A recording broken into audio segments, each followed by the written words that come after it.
agenda and is going to host COP29 November this year. Its unanimous recognition of Azerbaijan's leadership and efforts in addressing climate change at the global level. Your Excellencies, distinguished audience, in my country, Health for All concept is particularly important in terms of ensuring safe return of former internally displaced persons to their native lands. Within the Great Return Programme, Azerbaijani government is doing a huge work on restoration and rebuilding of the devastated, liberated territories. Overwhelming contamination of the formerly occupied lands with mines and explosives create impediments to resettlement processes. This is a serious challenge to the national healthcare system. Dear participants, we encourage WHO as a global coordinating health authority to keep setting norms and standards to protect health and well-being of the world population. It's time to develop strategy documents to ensure health for all that must be unanimously supported by WHO member countries. Thank you for your time.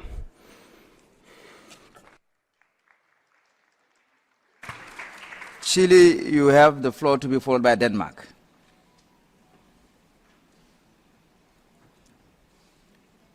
Okay, Denmark, you have the floor.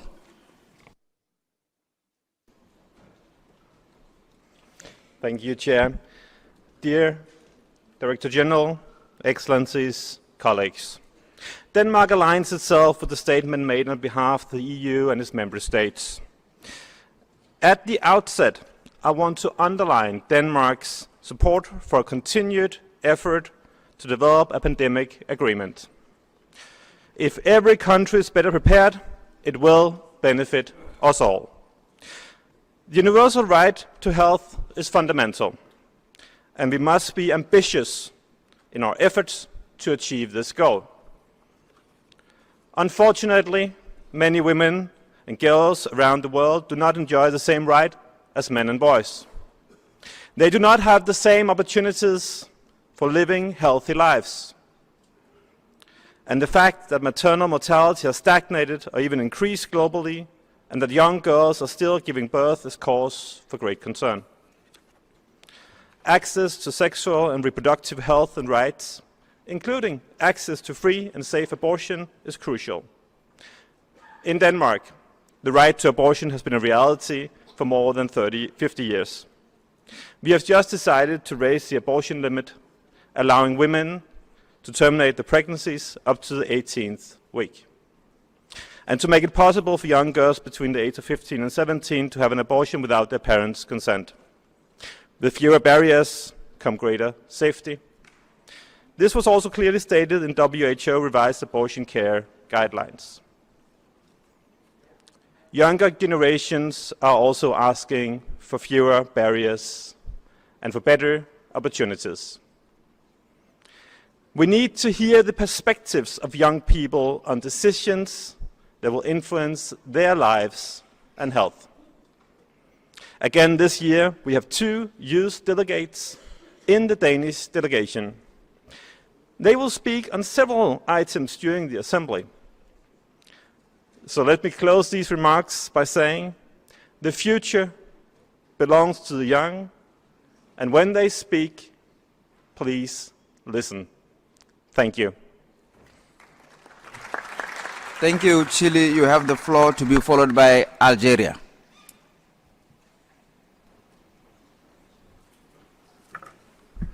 Muy buenos días. A very good morning, President, Director General, distinguished delegates and ministers. I'm honored to be here for a second time representing my country at this forum, the most important for global health. In Chile, we continue to face the challenge of trying to deal with the backlog built up during the COVID-19 pandemic, along with the regular demands on healthcare systems, such as improving health, guaranteeing access to healthcare, and responding to the emergencies that we continue to face, including forest fires and floods. We've been moving forward in trying to achieve the 3 priorities set out by Gabriel Boric for his administration. We've managed to rebuild the capacity of our public healthcare system through the National Plan for the Recovery of Healthcare and cutting waiting lists. and we've managed to improve access to elective surgery and access to consultations with specialists, but we still have a long way to go.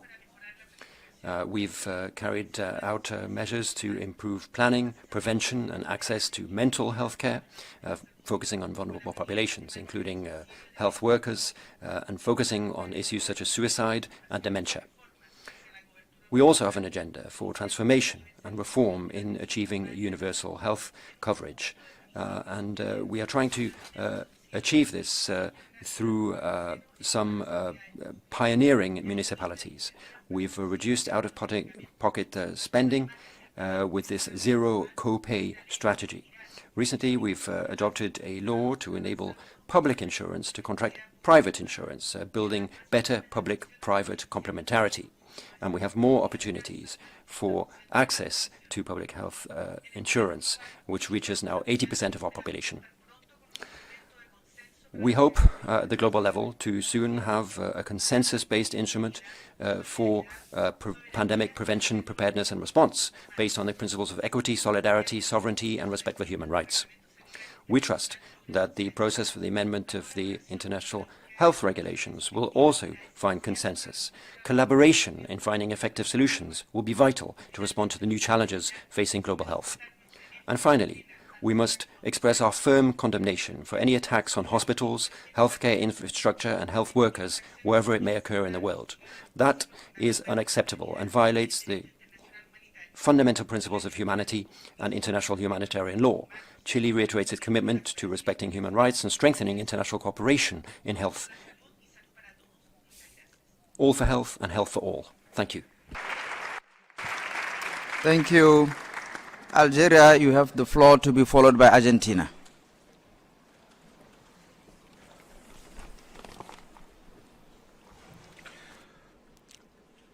السيد المدير العام للمنظمة العالمية للصحة، أصحاب المعالي، السيدات والسادة الحضور المشرف. Thank you, President, distinguished delegates, ladies and gentlemen. Allow me to extend greetings to all of the participants at this 77th World Health Assembly. And I also wish to thank the Director General, Dr. Tedros, for all of his efforts over the past few months and years to try to rise to all of our common health challenges, particularly in the wake of the COVID-19 pandemic. And in that response, allow me to focus on three main issues. Firstly, Algeria supports all of the activities and initiatives carried out by WHO in its key thrusts according to efforts to achieve the 2030 agenda. All of our national efforts support WHO's efforts in this regard, and I believe that this reflects our firm commitment to extend vaccination to all children with the right monitoring systems in place. We support immunization campaigns for all of the residents in our country and indeed throughout the continent, and we support WHO in its immunization campaign 2030. And we welcome collaboration with our national agency in this respect. We also have a national strategy designed to promote universal health coverage, health for all, with access to affordable health care. It's a strategy with 28 specific targets and more than 100 specific activities, fully consistent with the 2030 development agenda and our President's overall strategy. Thank you for your attention. Thank you. Argentina, you have the floor, to be followed by Malaysia. Señor Director Director General, Ministers of Health, distinguished delegates. At the outset, allow me to extend Greetings from the Minister of Health of Argentina, Dr. Mario Russo, who unfortunately hasn't been able to come to this assembly. We also wish to thank the WHO for its continued support through the technical cooperation it provides, through the Regional Office for the Americas, PAHO. Director General, this World Health Assembly will be addressing two complex processes that member states have been pursuing over this post-pandemic period. The Intergovernmental Negotiating Body for drawing up a pandemic agreement, and the process for the amendment of the IHR. Argentina's priorities have always been to achieve an international agreement, not establishing provisions that undermine the IHR 2005, and promoting the strengthening of national capacities for pandemic prevention, preparedness and response, developing technological development and scientific cooperation. Argentina has continued to work in the multilateral framework on important strategic issues and on the national, national, regional and international health areas, including digitalizing the health system, strengthening supply chains, combating antimicrobial resistance, promoting health research and development, among other issues. Argentina, as a member of the WHO and party to the international health regulations, fully supports the WHO's mission as the directing and coordinating body for health and achieving the highest attainable level of health. However, we express our concern on the process for the amendment of the IHR 2005 and call on the process to respect the spirit and objective of Article 55(2) of the IHR. And there we believe that it's important to move forward with the defining clear and sustainable commitments for developing countries in particular. With regard to the pandemic agreement process, we wish to underscore at this WHA that we will not be supporting it if it implies establishing standards that go beyond our national constitution, which define us as a clear, free and sovereign nation. We thank delegations for their commitment, capacity and willingness to work together throughout these negotiation processes, which we know have been very complex and have involved lengthy hours of work. Thank you. Thank you. Malaysia, to be followed by Iraq.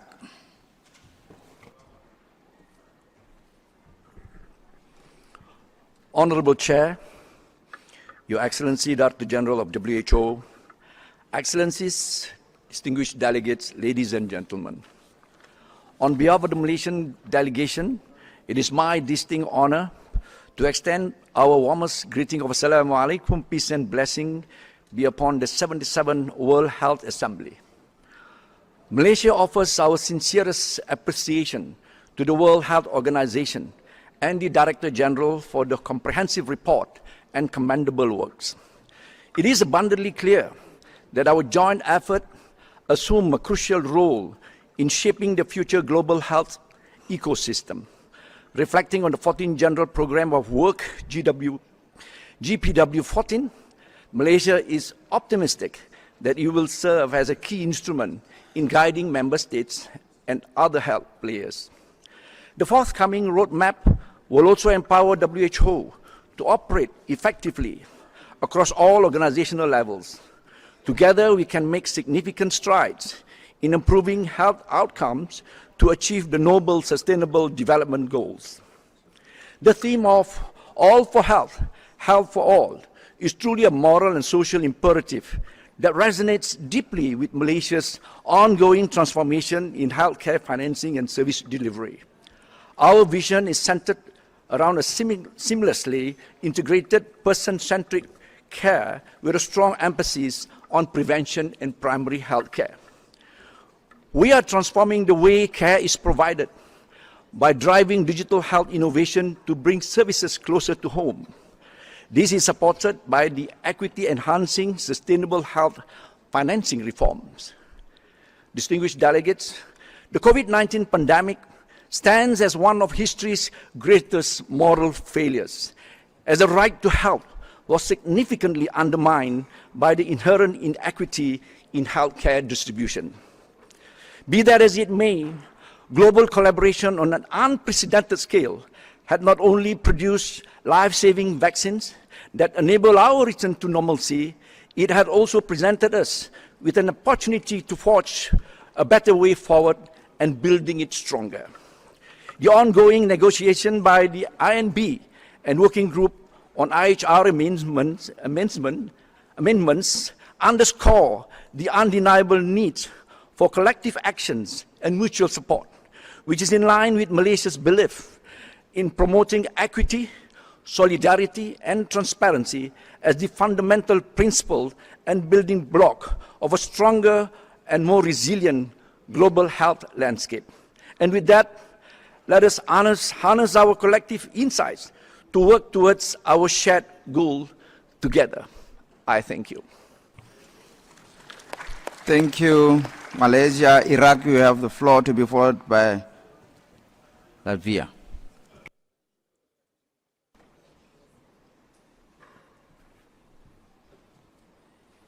In the name of God, the most merciful, the most compassionate, Mr.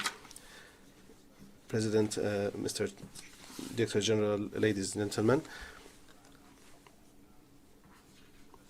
it is very well known what is going on currently in Gaza under the Israeli aggression, which has led to the loss of thousands of innocent lives, especially children, women, and elderly.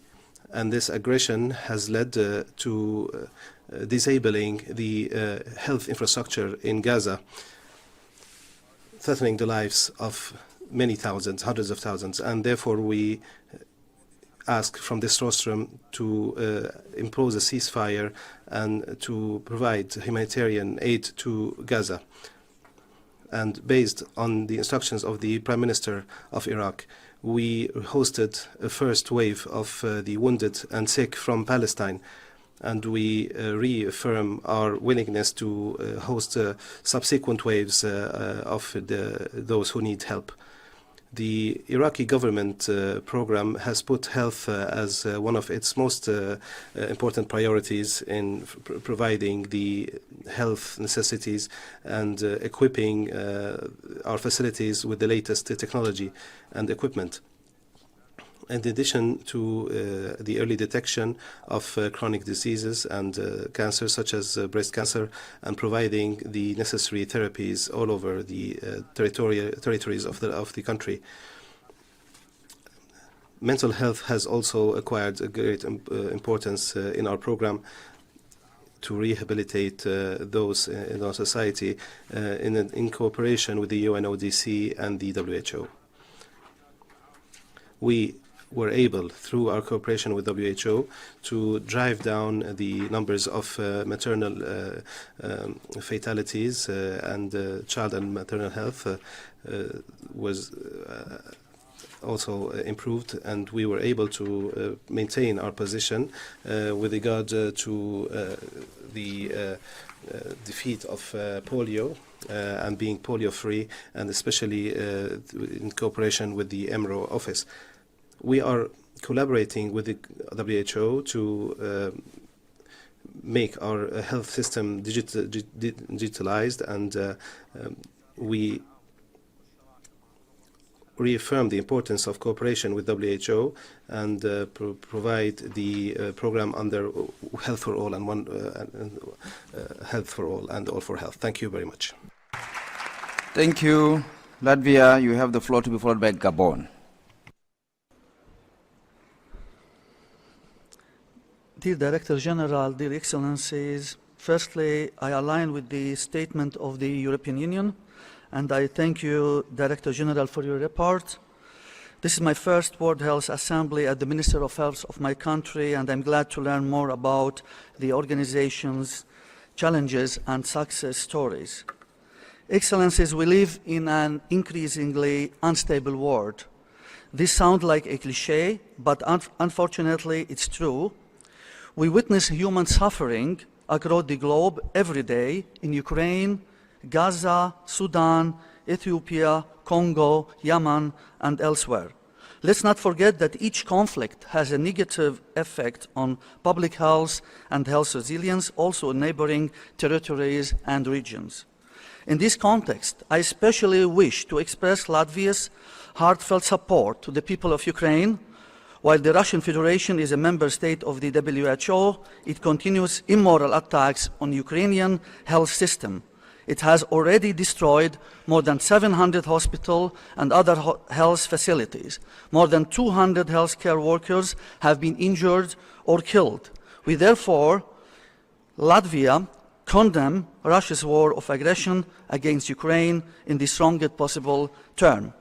We call upon the WHO to continue and expand its humanitarian activities in Ukraine in accordance with Resolution WHA 7511. Moreover, while condemning this by strongest possible terms, Hamas for its brutal attack against Israeli civilians, Latvia is deeply concerned about civilians in Gaza, about the catastrophic humanitarian situation, and calls for a rapid and hindered humanitarian access into and throughout Gaza. Excellencies, I note we have a rich agenda at this year's Assembly. I sincerely welcome WHO substantial work, including about the very topical issue of climate change and health. However, I believe that this time the two highlights are the adoption of the GPW and our collective work on the pandemic agreement. While we welcome the adoption of the GPW, we also call upon the organization to remain committed to the principle of One Health and the human right-based approach regarding sexual and reproductive health. With regard to the pandemic agreement, Latvia sincerely appreciates the initiative. However, we must not lose sight of the goal, a meaningful and implementable agreement. We should continue work at the expert level and until this goal is reached, even if it means prolongation of the negotiation. We once thought that year 2030 is a distant future. This is not true anymore. We are clearly lacking progress in implementing the SDG Goal 3. I urge us all to step up our efforts, and this means also facilitating the inclusiveness of this organization. Thank you very much for your attention. Thank you. Gabon, you have the floor, to be followed by Turkey.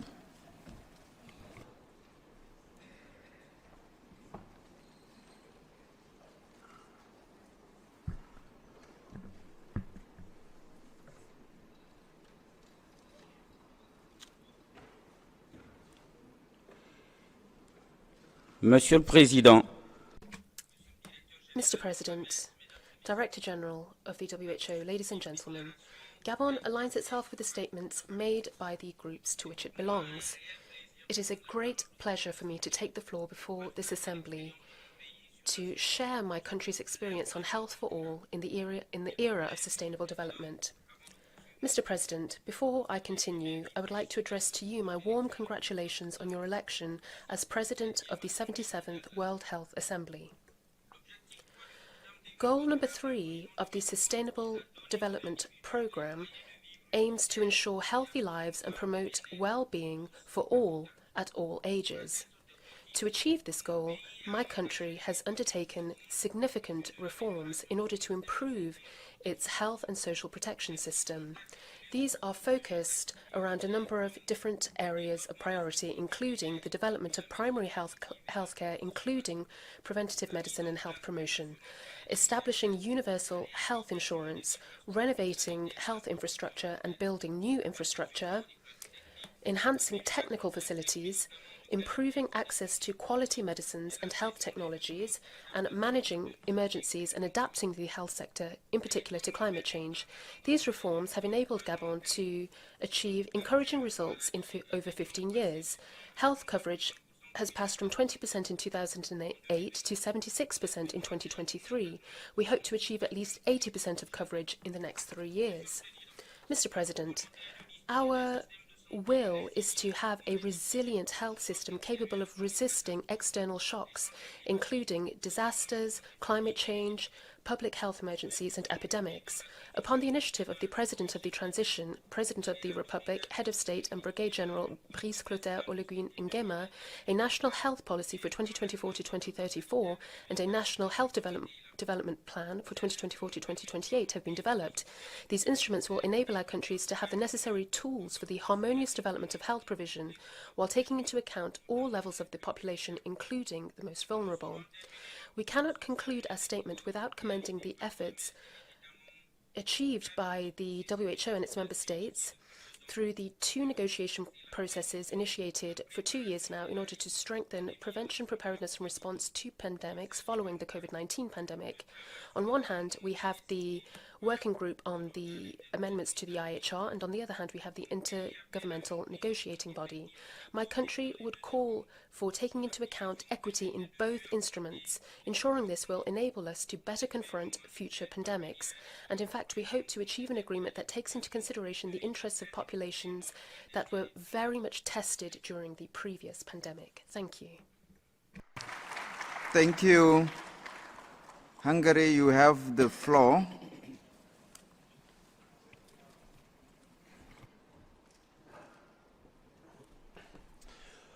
Dear Mr. President, Mr. Director General, dear colleagues, I am proud to stand on this stage as a compatriot of Katalin Karikó, who just received yesterday WHO's honorary Lifetime Achievement Award for the inevitable role she has played during the fight against the pandemic. The pandemic, which we almost forgot, although only 4 years have gone since that, but there's a new and even maybe more serious crisis which has blown out, namely the war in Ukraine, which has been causing tremendous geopolitical changes, among them very concerning ones, like the over-politicization of the international organizations, which we consider very dangerous, because the way we can give successful answers to major challenges and crises is the way that we base our reactions on professionalism, common sense, and rationality.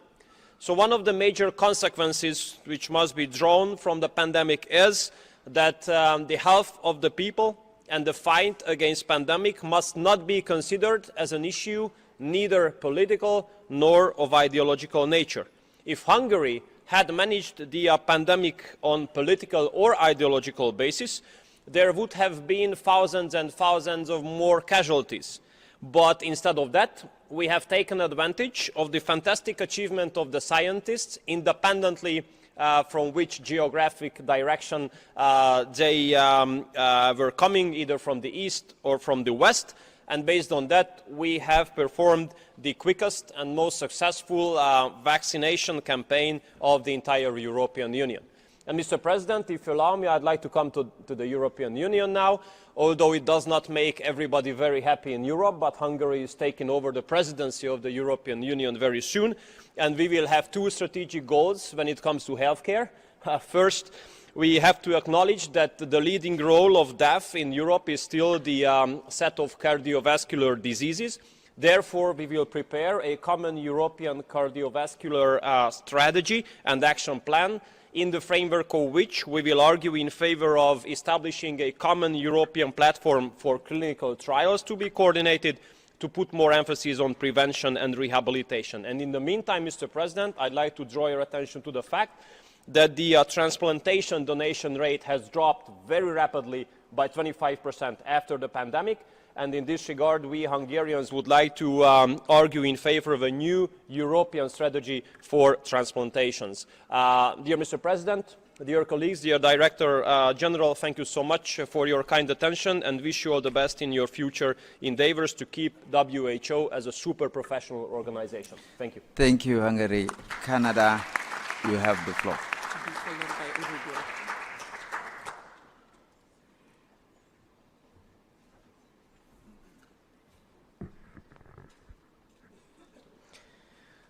Merci, Monsieur le Président. Thank you, Mr. President. Ministers, distinguished guests. Le thème de cette année nous tient à cœur. The topic of this year is very important for us. Everyone, everywhere, should have the best level of care possible to promote well-being and prosperity. It is clear that we must adopt multi-sectoral and whole-of-society approaches to address pressing and complex challenges like health impacts of climate change, non-communicable diseases, antimicrobial resistance, and health security threats.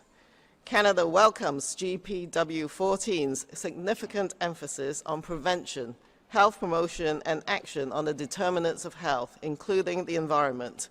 We remain committed to closing the health equity gap globally and to coordinated action on the root causes of ill health.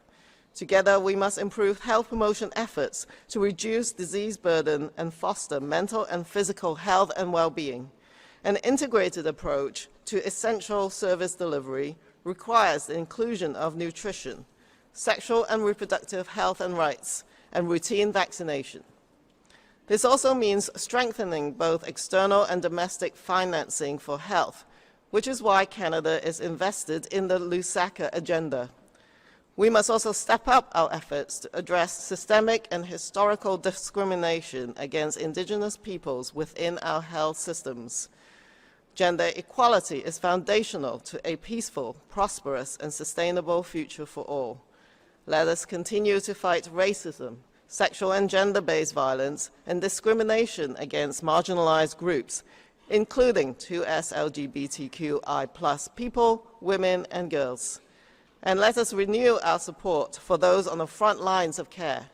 We have a collective responsibility to ensure the protection of our healthcare workers and condemn the unacceptable attack on them and on health facilities. The many conflicts in the world, including Gaza and Ukraine, serve as stark reminders of the fragile nature of accessing critical health services. Canada urges all member states to support WHO's critical health emergencies work. A strong WHO must also be inclusive, reflecting the entire global community. This means supporting Taiwan's meaningful participation as an observer at the World Health Assembly. This week, we will collectively decide on next steps on both the pandemic agreement and on the IHR amendment and negotiations. Canada remains committed to continuing to work together to prevent and minimize the devastating consequences of future global health emergencies and pandemics, and to further advancing health equity for all. A meaningful pandemic agreement is consensus-based and one that member states can sign, ratify, and implement. Thank you very much. Thank you. Uruguay, you have the floor, to be followed by Mexico.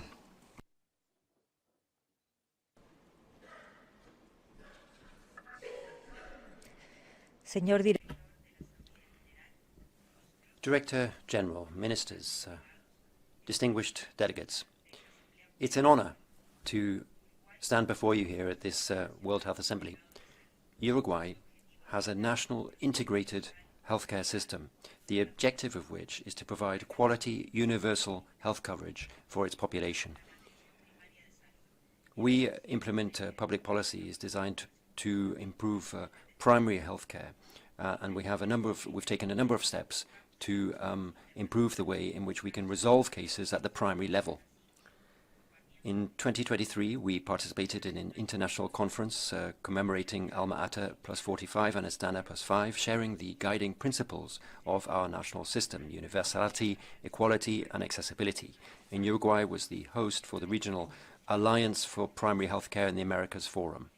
It's an important issue for Uruguay, as is intelligent health spending. With scarce economic resources, what we need to do is resolve issues like access to medicines and new technologies at affordable prices, and the judicialization of medicine, which generates so much cost for governments without necessarily being reflected in an improvement of universal and equitable health coverage. So the question is, should we spend more or better? Another important issue is to respond to issues like mental health, which has worsened since the COVID-19 pandemic. And Uruguay is investing strongly in an integral plan for the prevention and treatment of mental health problems and addictions. and that has been enriched with exchanges with countries in the region and around the world. We must work together to prepare for future pandemics. COVID-19 led to a paradigm shift in the health situation, epidemiology, and forms of response with unprecedented consequences. And we believe that we need to work together to strengthen the global health architecture for preparedness and response, defining a common strategy, the HEPR, which was proposed at the 2022 WHA. For Uruguay, the negotiations taking place to amend the international health regulations and the negotiations for a new pandemic agreement are a historic opportunity for the international community, defining a legal framework to enable us to work together to prevent future pandemics, or otherwise guarantee the affordable access to medicines, inputs, technology and information in order to respond better to such pandemics. As an international community, we must continue to strengthen dialogue, exchange, the search for peace, ensuring the right to health for all. Thank you. Thank you. Mexico, to be followed by Peru.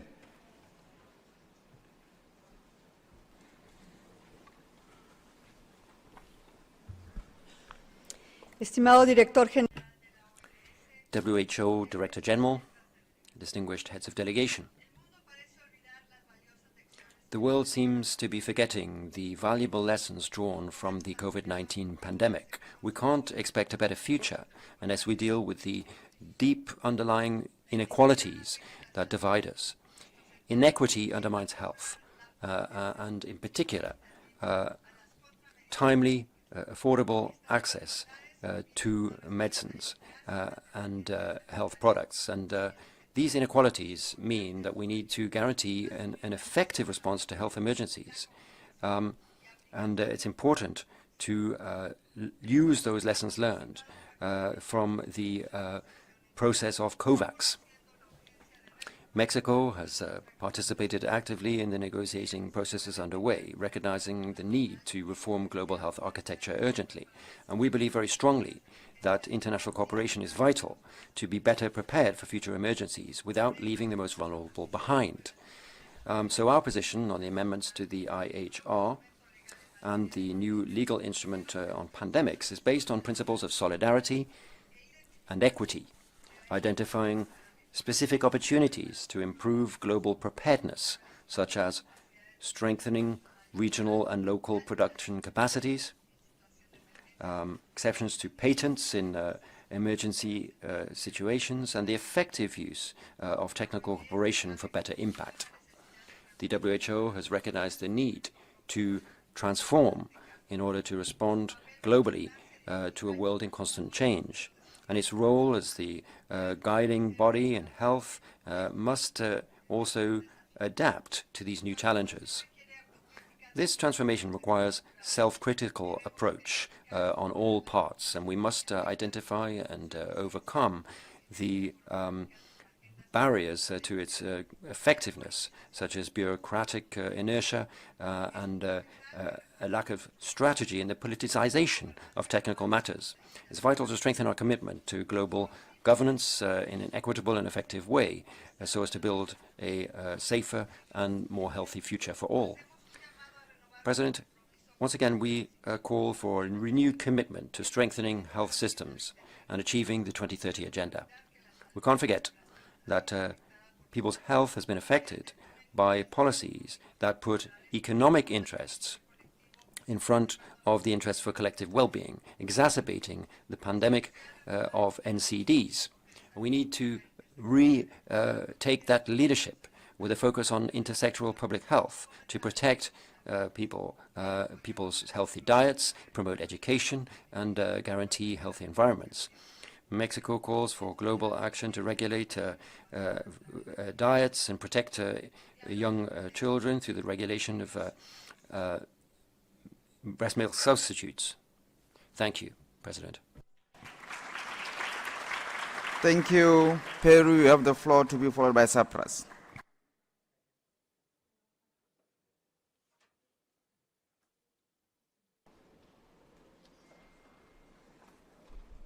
Muchas gracias. Thank you very much indeed, President. 4 years ago, the world faced a health emergency which has had devastating consequences, drawing attention to the underlying inequities we face. Peru, therefore, engaged constructively in the process to negotiate better pandemic prevention, preparedness and response, according to the principles of solidarity and equity. We believe that the text drafted so far, however, lacks the ambition that Peru was looking for when it engaged in this process. Therefore, it doesn't yet satisfy our expectations. However, we are aware that the process has not reached an end at this assembly. We must continue to work to try to find concrete agreements to help us to consolidate our national capacities and strengthen international collaboration through a mechanism for timely and equitable access to health tools, the implementation of a One Health approach, transfer of technology, and a system of access and sharing of benefits through the exchange of pathogens. All of this should help us to protect the health of our people. We are pleased that progress has also been made in the negotiation for specific amendments to the IHR, which we believe will improve national processes and capacities to prevent and respond to public health emergencies. President, we in Peru cannot forget the devastating consequences and loss of life generated by the pandemic because of inequitable access to health tools. And we continue to face global challenges, including emerging health threats and climate change. Over the past 2 years, Peru has also faced dengue outbreaks, the impact of which was worsened because of the increase in temperatures and rainfall exacerbated by climate change. In that view, looking at that nexus of climate change and human health through an approach for prevention and preparation is absolutely vital for our country. So at this assembly, along with the Netherlands and a group of countries, Peru has submitted a resolution on this nexus between climate change and health. And that resolution is designed to strengthen the links between those discussions at multilateral level, strengthen national health systems to make them more resilient to climate change, and ensure that health systems are more and more sustainable. And we hope to have the support of your delegations in this process, and we encourage the Director General to continue to draw attention to this issue, the need to deal with climate change in a cross-cutting manner. Thank you. Thank you. Cyprus, you have the floor, to be followed by Norway.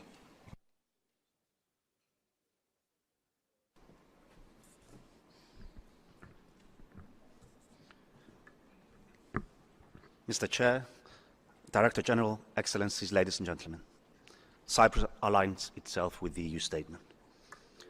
The health situation worldwide presents a multifaceted challenge exacerbated by the emerging diseases, persistent inequities, and the impacts of climate change. At the same time, a new global health crisis has further emerged due to the ongoing military conflicts that have devastating and disastrous impacts on people globally. Undoubtedly, the COVID-19 pandemic has profoundly highlighted the vulnerabilities in our global health systems. It has shown us that health crises can rapidly transcend borders, demanding a coordinated international response. While we continue navigating these complex health landscapes, the successful outcome of the ongoing negotiations of the international negotiating body and international health regulation is crucial on managing future pandemics and mitigating their impact. It is imperative that we address collectively these global challenges, leveraging our shared knowledge and resources to build a healthier future for all. This year's Assembly theme, All for Health, Health for All, should serve as a navigation point while sailing through turbulent waters. Cyprus provides a pertinent example of navigating these global health challenges while making notable strides in improving public health. To this end, In 2019, Cyprus launched its general health system offering health cover to all our people based on principles of universal cover, financial solidarity, equal access and provision of high-quality healthcare services pursuant to the third Sustainable Development Goal of the 2030 UN Agenda. We created a robust healthcare delivery network with the participation of more than 90% of the country's healthcare workers. This resulted in a dramatic decrease in private healthcare expenditure, dropping from around 50% to around 12%. While feeling proud of these significant achievements, we acknowledge that a 5-year-old health system has its weaknesses and inefficiencies and understand that we must address this to ensure the general health system's long-term sustainability. We are sure that the provision of universal health cover in Cyprus will have a beneficial effect on the health of our people and that in turn it will transform into growth and development. Excellencies, as we live in an interconnected world where health transcends geographical boundaries, socioeconomic status and cultural differences, we recognize that we are as strong as the weakest link in a chain.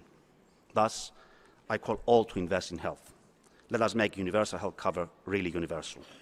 Concluding, let me express my sincerest gratitude personally to you, Director General, and to all your staff for the extraordinary work on the ground in ensuring the highest attainable standard for health for all. Thank you.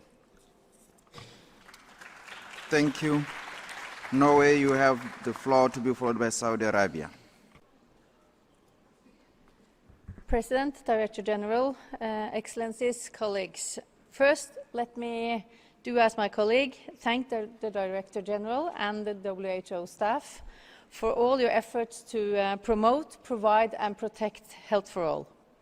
Colleagues, the world's eyes are upon this health assembly. It's our joint responsibility to find common and more equitable solutions to the shared risk of devastating pandemics.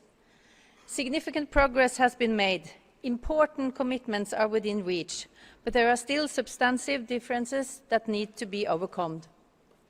We must agree on an orderly process towards a successful finalization of the pandemic agreement and the targeted amendments of the international health regulations. This Assembly will also adopt a new general programme of work that clearly puts WHO at the centre of global health architecture. A strong and effective WHO requires trust, accountability, transparency and sustainable financing. As an incoming board member, we will work to this end. Norway also remains strongly committed to the success of the investment round and to finalize the increase of the assessed contributions. WHO's work is increasingly challenged by external threats such as climate change, antimicrobial resistance, and a growing number of crises and emergencies. Norway acknowledges the important role WHO plays responding to health needs in complex and challenging humanitarian crises. The war in Gaza has led to tremendous destructions, sufferings and death. We have been witnessing a rapidly collapsing health system, attack on health facilities and medical personnel. We have repeatedly called for a ceasefire and for the parties to comply with the international humanitarian law, protecting civilian, humanitarian personnel, health workers and health facilities. We underline the extreme urgency of providing safe space and adequate medical supplies and healthcare. Russia's invasion of Ukraine continues with grave consequences for the health of Ukrainian citizens and civilian infrastructures, including health facilities. Norway condemns Russia's aggression against Ukraine in the strongest terms. Dear colleagues, the right to health cannot be achieved without universal health coverage, underpinning by accessibility, robust and sustainably financed health system, with a focus on primary health care. Ensuring access to preventative and integrated services, including sexual and reproductive health and rights, is essential.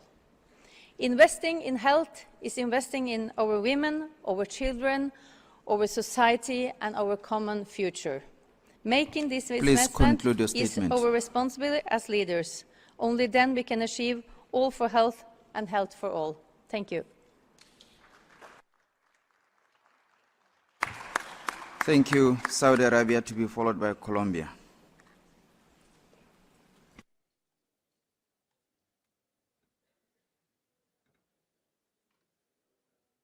الرئيس أصحاب المعالي والسعادة. May the peace of God be with you. Thank you for this opportunity. We recently celebrated the 75th anniversary of this organization. We reiterated our commitment to ensure health for all. But in spite of that commitment, we see that our world today is fighting so many crises and emergencies. And in order to deal with them, we need fresh optimism and collective efforts. I encourage everybody to commit once again to doing that. But in spite of all of the efforts that have been made, we see that there are a number of countries that continue to face the challenge of inequalities and the consequences of the COVID-19 pandemic. That's why Saudi Arabia has given its commitment to work together with all to try to agree on a treaty to better be in a position to prevent and prepare and respond to future pandemics. We need more than ever strengthened international cooperation to enable us to deal with future health challenges and achieve health for all. Ladies and gentlemen, in Saudi Arabia, thanks to our strong leadership, we work tirelessly to strengthen our health system, focusing on pillars such as strengthening the response to health emergencies, improving mother and child health, and other priorities. And once again, we'd like to reiterate our determination to combat antimicrobial resistance. We have called for the hosting of the 4th Ministerial Conference on antimicrobial resistance at the end of this year. We know that health can only be strengthened if we work together, and that's why we've called for multidisciplinary action in all areas. President, ladies and gentlemen, the health crisis continues in Gaza.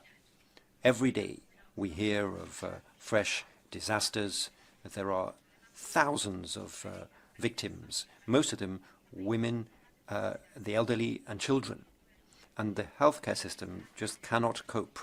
That's why we call upon Israel to respect international humanitarian law and to allow healthcare for the civilian population. And we call on the international community to ensure respect for the two-state solution, which is the only possible one in this area, and that should be implemented in accordance with international law. Finally, the Palestinian people need to enjoy respect for international law. Thank you for your attention. Thank you, Colombia. You have the floor to be followed by Georgia.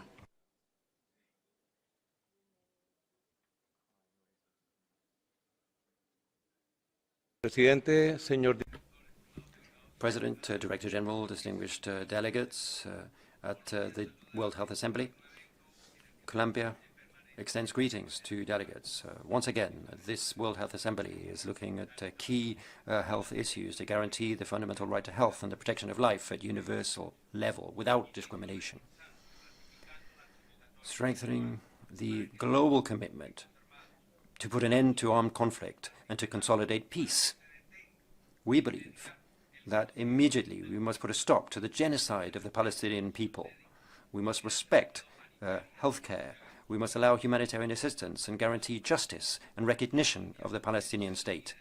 Colombia puts life before everything, and we, under our president, have been carrying out significant reforms to improve our healthcare system to achieve UHC based on primary healthcare, preventive approaches, intercultural work with dignified work for the health workers, integrated networks, and health sovereignty. And we thank the Director General for having sent a support mission for primary healthcare as a key component of our reform of the healthcare system in Colombia.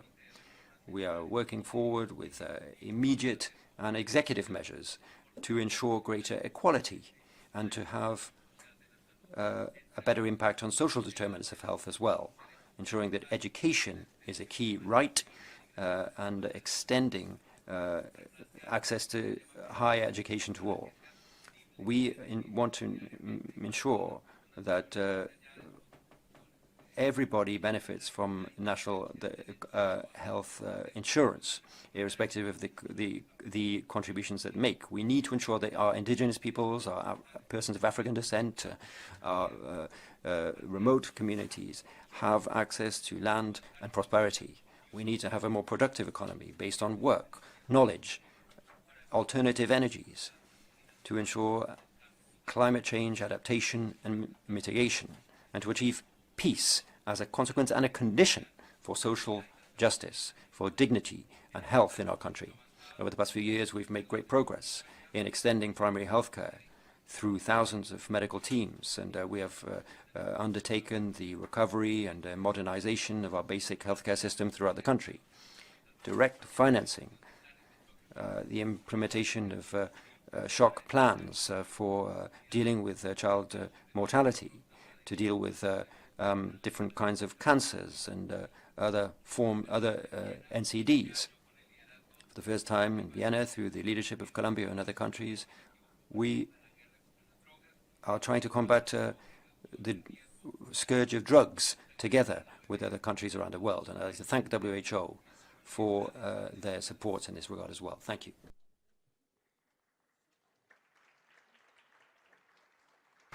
Thank you, Georgia, to be followed by Guatemala.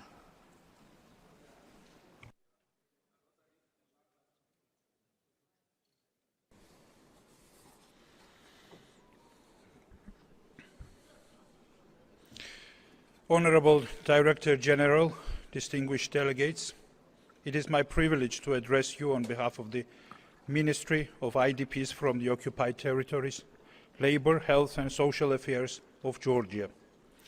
We welcome the consolidated report presented by the Director General and would like to reaffirm our continuous commitment to achieving universal coverage with quality health services for all.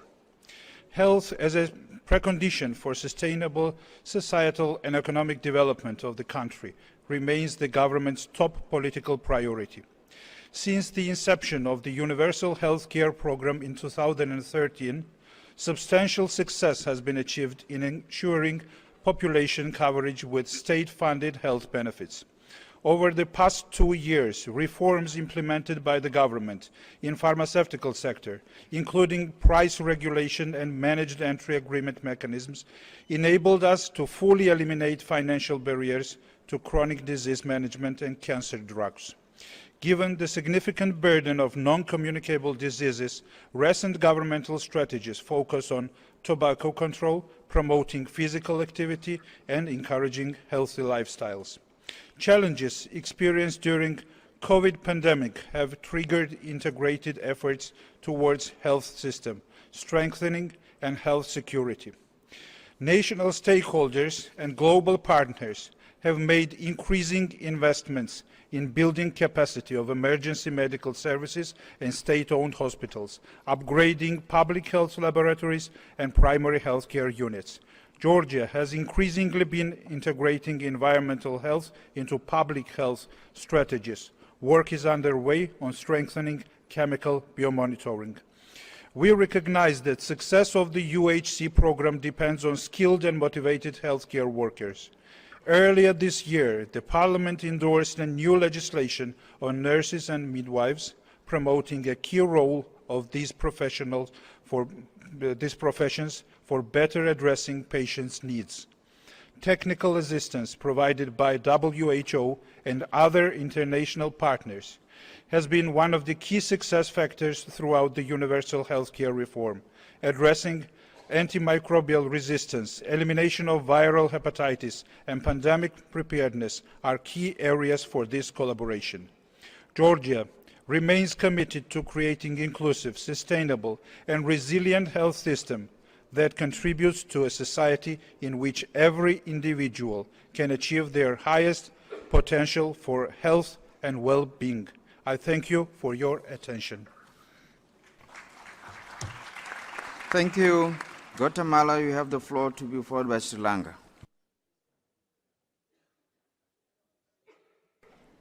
Excelentísimo Director. Distinguished Director General, distinguished delegates, on behalf of our President, Bernardo Arevalo, I would like to thank you for the invitation to attend this World Health Assembly. This is the highest international forum for discussing the major progress that our countries have made towards UHC, and humanity is facing numerous challenges on health and quality of life. This type of forum, dealing with issues such as all for health, health for all, are a reflection of our increased international commitment to achieving universal health coverage, taking into account prevention and early detection of risks. We need to work together to improve our capacities for pandemic prevention, preparedness and response. We have a GDP of $77 million, and we are the largest country in Central America. However, we are the country with the highest level of poverty among children and the highest rate for issues of health problems affecting these children. And that's why we are trying to improve the technology that we use in order to reduce the disease burden throughout our national territory.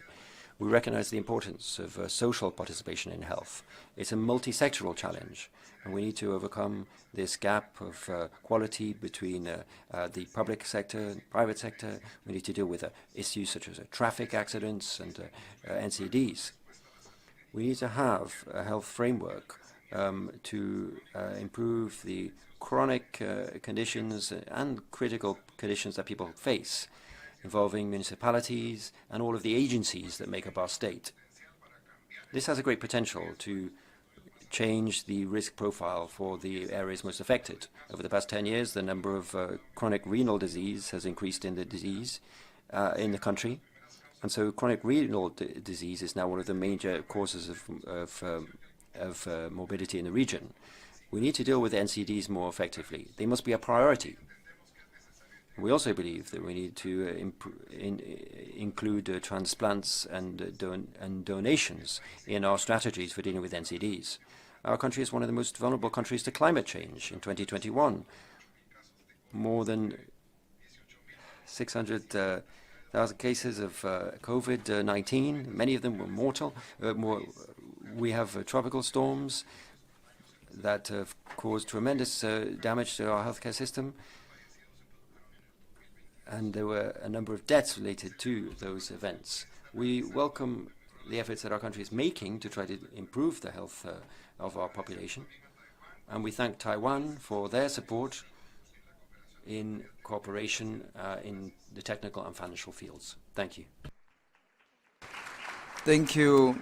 Sri Lanka, you have the floor to be followed by Ireland.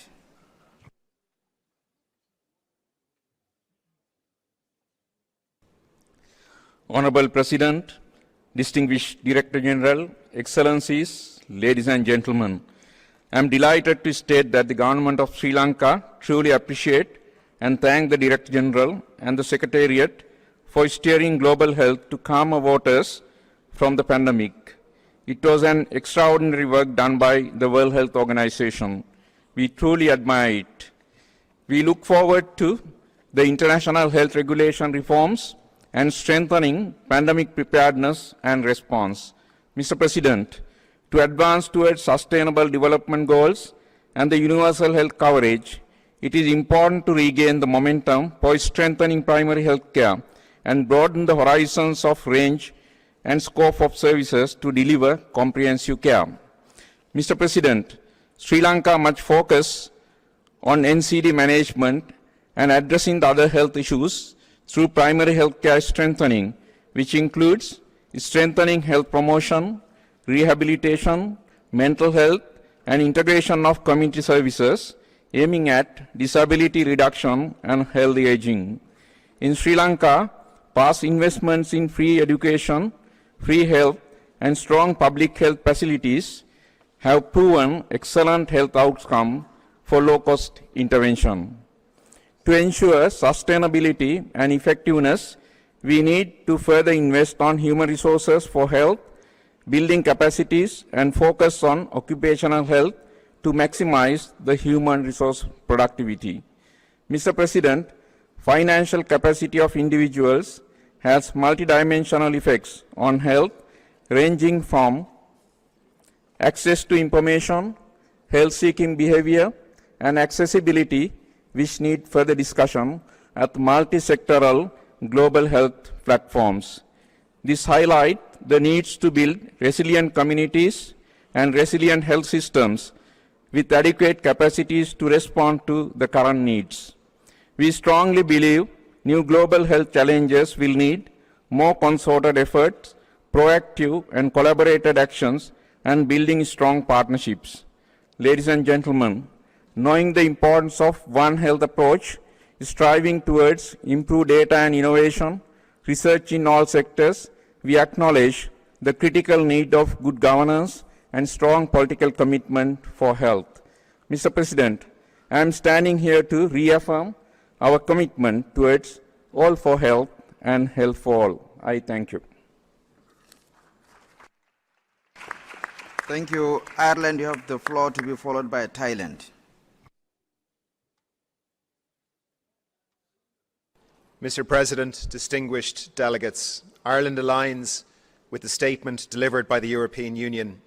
I'm happy to reiterate Ireland's continued support for the WHO's essential work and for its central role in global health architecture. Ireland welcomes the launch of the WHO investment round. The WHO needs to have security and flexibility of funding to ensure it can plan and respond effectively to global health issues. It is for this reason that Ireland will increase its contribution to the 2028-2029 levels, and we will do so from this year. Ireland is expanding services in physical and mental health. In youth mental health, we are deeply concerned about the profound harm being caused to so many young people by social media platforms, including Twitter, TikTok and Snapchat. The EU's Digital Service Act is just one tool that must be fully enforced, changing how these companies behave. Tobacco consumption continues to challenge our health services. My government has decided to increase the minimum legal age of sale of tobacco from 18 to 21 years of age. We're expanding women's health services. This includes specialist services in menopause, endometriosis, fertility and mental health, as well as providing free contraception to all women. Universal health coverage means affordable, accessible and inclusive, including sexual and reproductive health as set out in the Sustainable Development Goals. Protecting the right to health for girls, women and mothers is a precursor to gender equality, sustainable growth and development. Ireland's international development policy prioritises gender and equality. It emphasises too the importance of the protection of healthcare facilities and healthcare workers in humanitarian settings. We are deeply concerned, Mr. President, at the sustained and the deliberate attacks on healthcare workers and health facilities in Ukraine and Gaza, and we strongly condemn these attacks. Finally, I'd like to acknowledge the World Health Organization's contribution to health in emergencies. Ireland applauds WHO staff who have been at the forefront of international humanitarian responses in the past and around the world today. And to all of those frontline healthcare workers, Ireland says, we see you, we recognise your work, we value your work, and we thank you. Thank you, Mr. President. Thank you. Thailand, you have the floor, to be followed by China.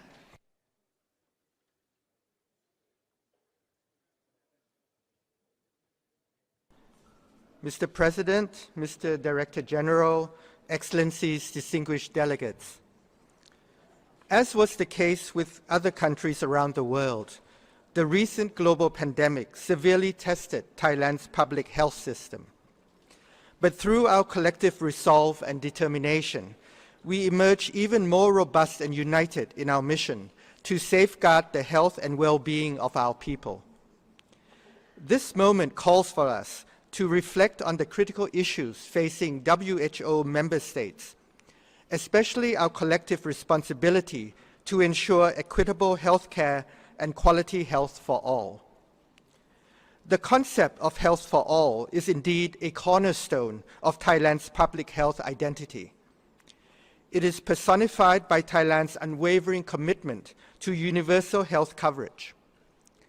We are humbled and proud that our nation has earned international acclaim for delivering comprehensive healthcare services without any financial burdens to our citizens.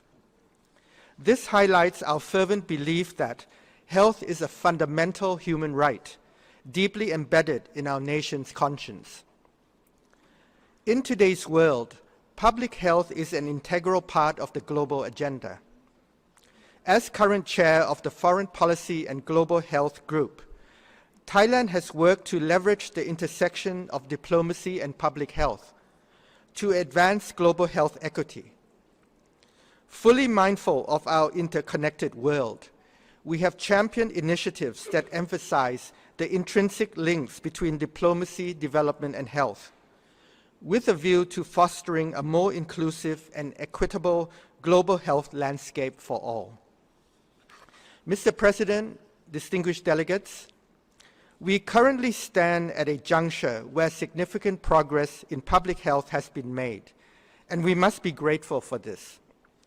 Nevertheless, we remain aware of the formidable challenges that lie ahead.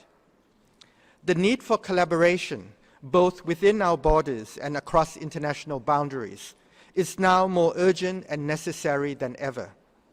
We must therefore redouble our efforts to bridge existing gaps and ensure that the benefits of our progress are truly shared by all. Let us therefore join hands even more firmly from this day onwards to realize the ultimate goal of health for all. Guided by the spirit of solidarity, let us forge ahead together with renewed vigor towards a future where health equity is not just an aspiration, but a reality for everyone. I thank you, Mr. President. Thank you, China. You have the floor, to be followed by Brunei Darussalam.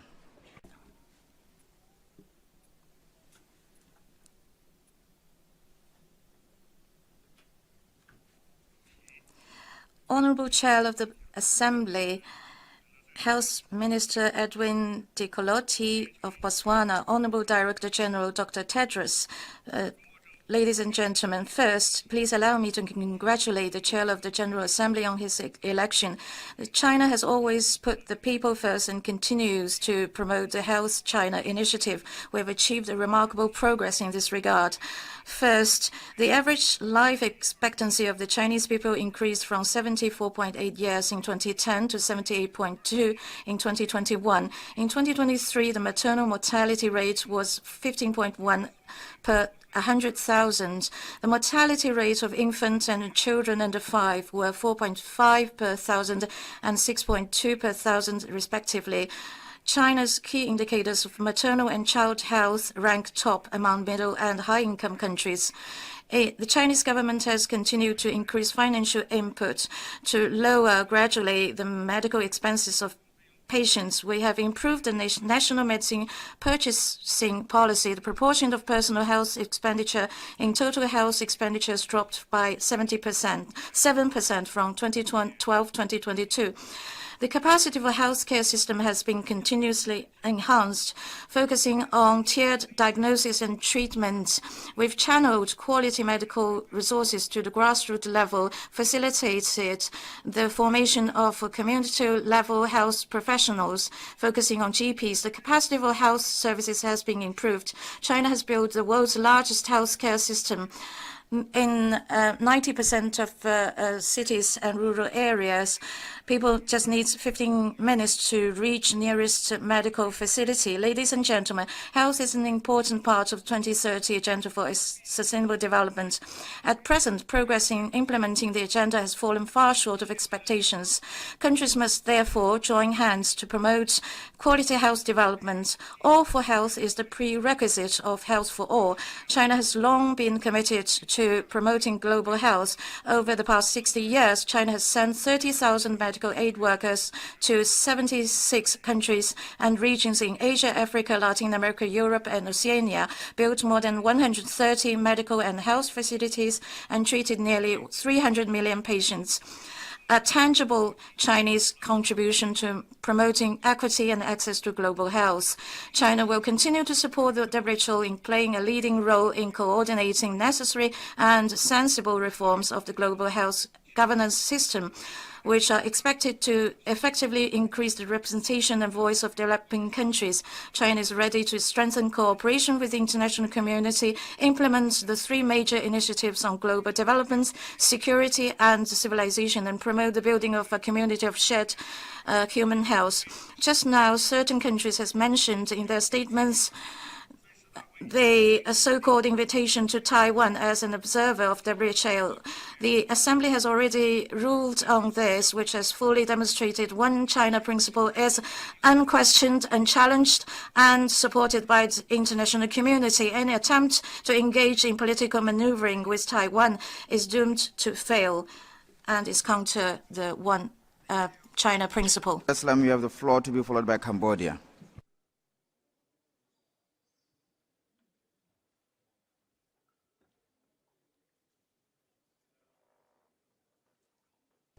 Bismillah ar-Rahman ar-Rahim. Assalamu alaikum wa rahmatullahi wa barakatuh. And a very good morning.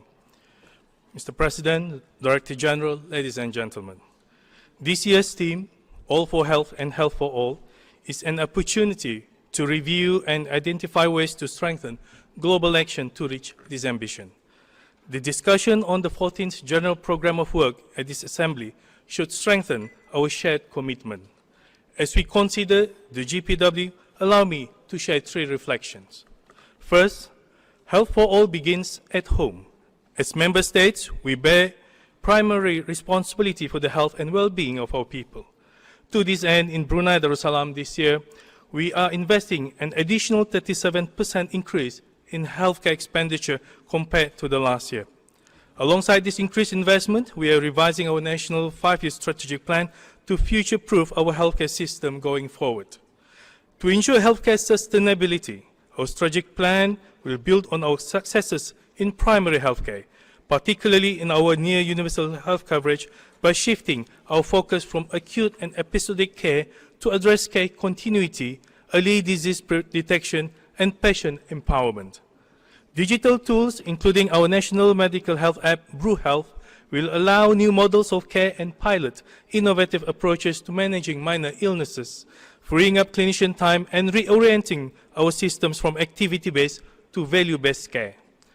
Our strategic plan will also leverage on advances in health sciences and evidence. The new Brunei Center for Disease Control and Prevention, established in October last year, will play an important role as a first step in our journey to better integrate health intelligence and data analytics to drive policy formulation and program delivery. We are not there yet, but we are building the road to get there. Second, health for all reflects our shared responsibility as member states to each other. Over the last 2 years, negotiators from Brunei Darussalam have been working with others on a new pandemic agreement and amendments to the existing IHR. As a small country, strengthening the global health security architecture is vital to our national interests and our first line of defense in facing future public health emergencies. The next pandemic will not respect any human timetable, and the world needs this pandemic agreement without delay. But the world also needs the right kind of agreement. There is little point in our efforts merely preserve the status quo and does not result in material change to communities. We have and will continue to be flexible. Finally, to this end, if health for all is to have any significance, we should mean health even to those in humanitarian emergencies. We regret the ongoing situation in Gaza and the occupied Palestinian territories. resulting in the death and injury of thousands, including healthcare workers and more than 100 UN and WHO staff. We note the resolution adopted by the WHO Executive Board, and we highlight our concern at the deteriorating situation in hospitals and other healthcare facilities. In context, help all must mean the immediate, sustained, and unimpeded passage of humanitarian relief in Gaza Strip. We urge all parties to fulfill the obligation. Conclude the statement. Thank you.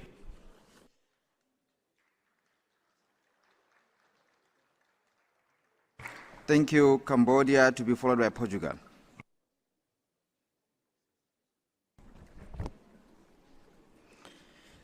Monsieur le Président, Mr. President, Director General, dear colleagues, I am honoured to participate in the World Health Assembly to share the voice of my compatriots, health professionals and patients. On their behalf, first of all, I would like to thank the WHO, which helped us to achieve the Health Millennium Development Goals and which continues to help us. Our country is facing a multitude of cross-cutting health challenges, which requires a strong increase in resources at a time when instability and conflicts across the world make access to resources more difficult. Therefore, faced with the scale of the collective task which remains to be accomplished, I stand before you to advocate for strengthened international collaboration, which is inclusive, unified and effective. In fact, while most challenges are global, the capacities to confront them are not always equally distributed. We do not yet have sufficient health human resources, we cannot access therapeutic innovation, and we cannot offer every chance of recovery to patients suffering from serious diseases. And although it is our responsibility as leaders, saving lives waits for no one. Innovation is one of the keys to success, but it loses all meaning if it is not accessible for all. Our world must not be globalized only when it comes to trade, it must also be globalized for sharing data and knowledge, resources and therapeutics, as the COVID-19 pandemic reminded us. I have mentioned aspects for which we are dependent on external constraints. As for our national conditions, we are doing our share of the work. But we need international collaboration to strengthen both our security and our autonomy, because given these global challenges, the global health architecture remains fragmented and much remains to be done to achieve equity.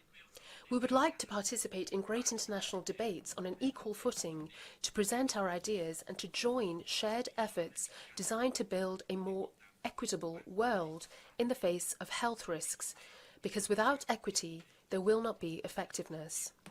This goal cannot be achieved without modifying global economic relations which govern the global health ecosystem, and in particular this requires strengthening and broadening the notion of health as a global public good, in particular for vaccines in epidemic emergencies.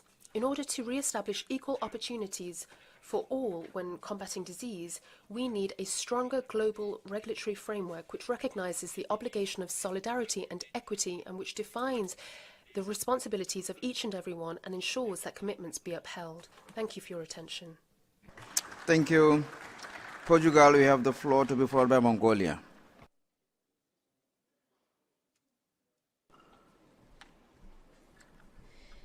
President of the World Health Assembly, Director General, distinguished colleagues, ladies and gentlemen. I'm honored to address this Assembly on behalf of Portugal. We align with the previous statement by the European Union. We gather under the theme All for Health, Health for All, highlight our commitment to universal well-being. We note with concern the rise in global health emergencies, including man-made health emergencies and humanitarian needs.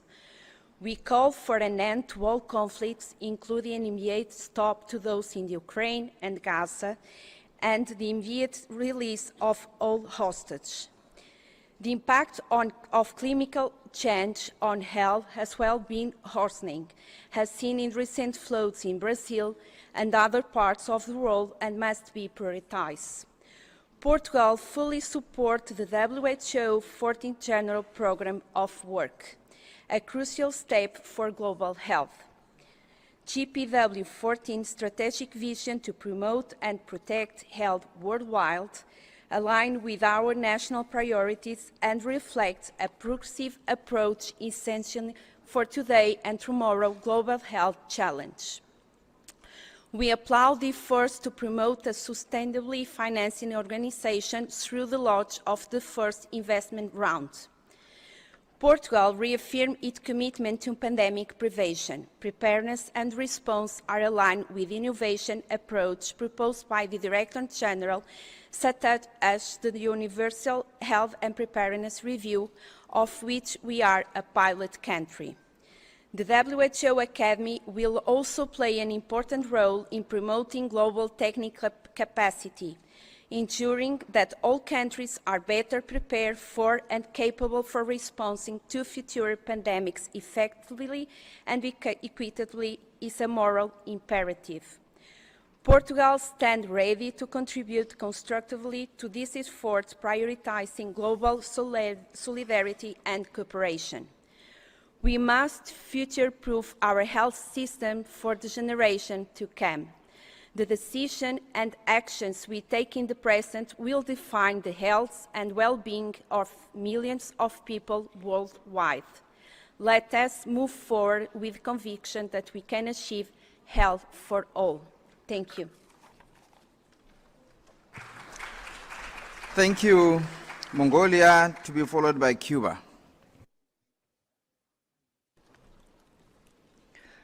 Mr. President, Director General, distinguished delegates, ladies and gentlemen, it's my great honor and privilege to address this very distinguished audience on behalf of the government of Mongolia at the 77th World Health Assembly. This assembly holds great significance for several reasons. We have gathered here within the shared objective of promoting health and well-being for all. Our collective aim is to ensure that all individuals, in particular vulnerable population, are afforded better protection and can obtain optimal health and safety. Yes, we stand together in our mission to enhance and safeguard the health and well-being of all people. Mr. President, global health security is now more critical than ever as the world confronts the threat of emerging and re-emerging infectious diseases as well as natural and man-made disasters. This includes reinforcing integrated primary health care service delivery and addressing the needs for public health service. Moving forward a healthier and safer world, my government remains fully committed to continuously improve health outcomes and meeting the health and well-being of our current future generation. Mr. President, the World Health Organization rightfully holds the position of the leading global health agency. Over the past 75 years, it has demonstrated its authority by adopting and endorsing important normative instruments that protect global health. Most recently, it has spearheaded the largest response in human history to the global pandemic. This has prompted the organization to undertake the crucial and urgent task of ensuring that countries are better positioned to prevent the spread of cross-national infectious diseases or health emergencies that could escalate to pandemic, climate, lives, and health. The world needs a stronger WHO, one that fulfills its promise of the health for all. Whether WHO can deliver on its promise or not depends on our collective political will and commitment. We need a strengthened WHO. This can be achieved by renewing our commitment to health and well-being, supporting the final result of the extensive dialogues we have had over the past 2 years regarding the amendment to the international health regulations and newly drafted pandemic accord.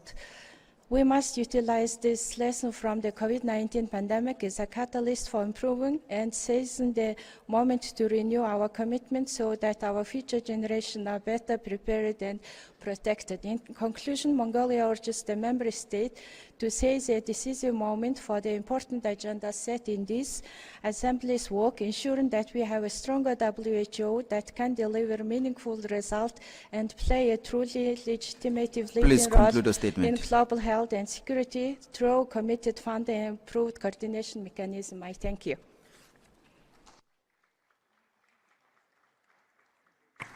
Thank you. Cuba, you have the floor, to be followed by Madagascar.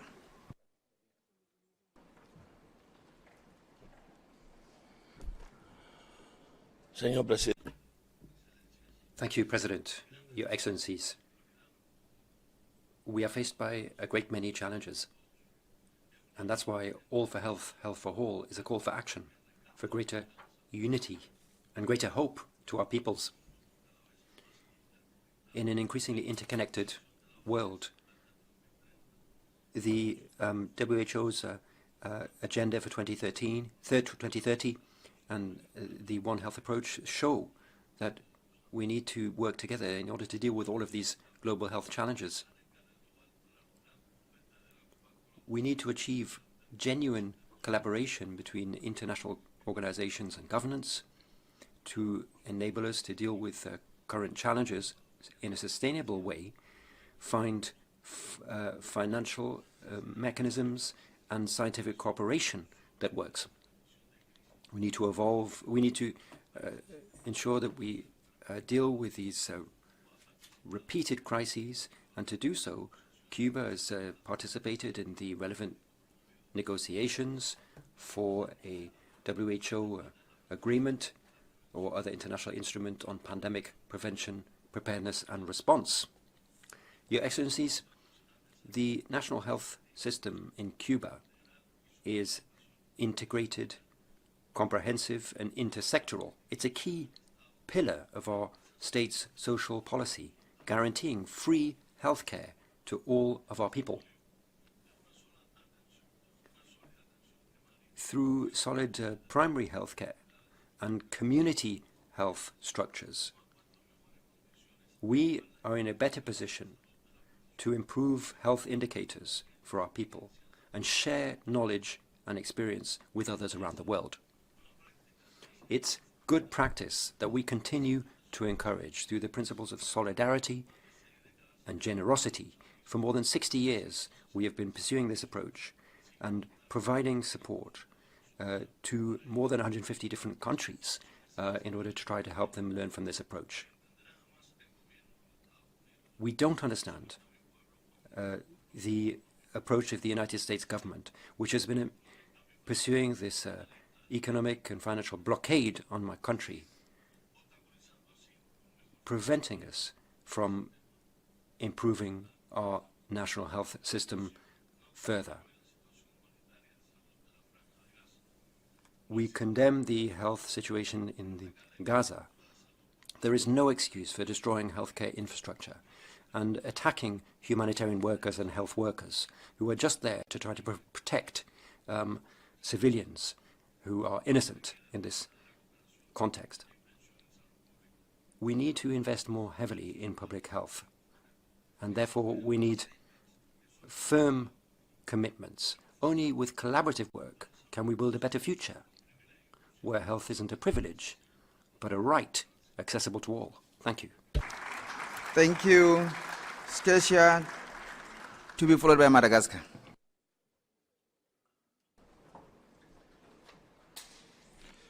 President, Director General, distinguished delegates, ladies and gentlemen, the Czech Republic aligns itself with the statement delivered by Belgium on behalf of the European Union and its member states. In the recent years, we have all realized more than ever that unfortunately health cannot be taken for granted. The world is still far away from achieving the universal health coverage, hence it is of the utmost importance not to turn away from the principles of solidarity. Formulation of the Sustainable Development Goals represents our strong commitment to achieve better, higher quality life for all. As there are many urgent challenges we have to deal with, and as the global effort is undermined by several conflicts, we must do everything we can for health to ensure a better future for generations to come. This February marks 2 years since the onset of the unprovoked, unjustified and illegal Russian aggression against Ukraine. Its serious consequences for global health will be discussed by this Assembly.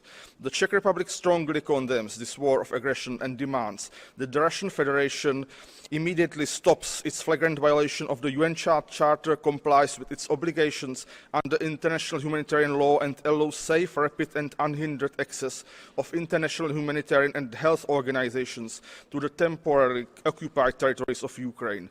Ensuring such actions is crucial to making meaningful progress towards achieving health for all. We hope that the intense negotiations on the pandemic accord and amendments to the international health regulations will bring ratifiable outcomes that are respected and adhered to by all. This can only happen if a balanced approach is taken regarding their scope. The Czech Republic wishes to emphasize that the principle of equity must be respected and that health is a universal right. Therefore, the Czech Republic fully supports granting observer status to Taiwan at the World Health Assembly. No one can be left behind. We must not forget the patients, health and humanitarian workers, caregivers, and many others who work tirelessly to achieve the highest attainable standard of health.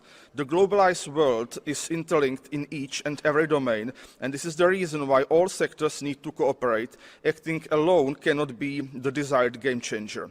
The triple planetary crisis not only has a significant impact on the environment, but also poses a risk to humanity as a whole.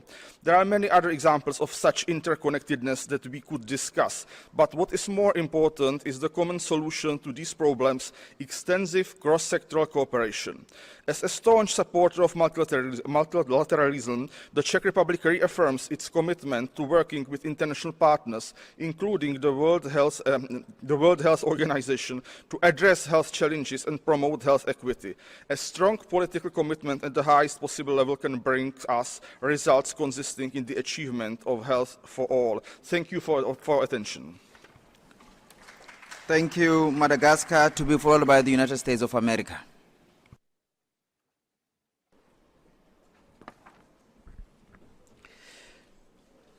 Monsieur le Président, President, Director General, distinguished guests, this 77th World Health Assembly has the topic, A World for Health, Health for All. And this is an important theme for Madagascar because President of our country has made human capital one of the 3 pillars of its general policy.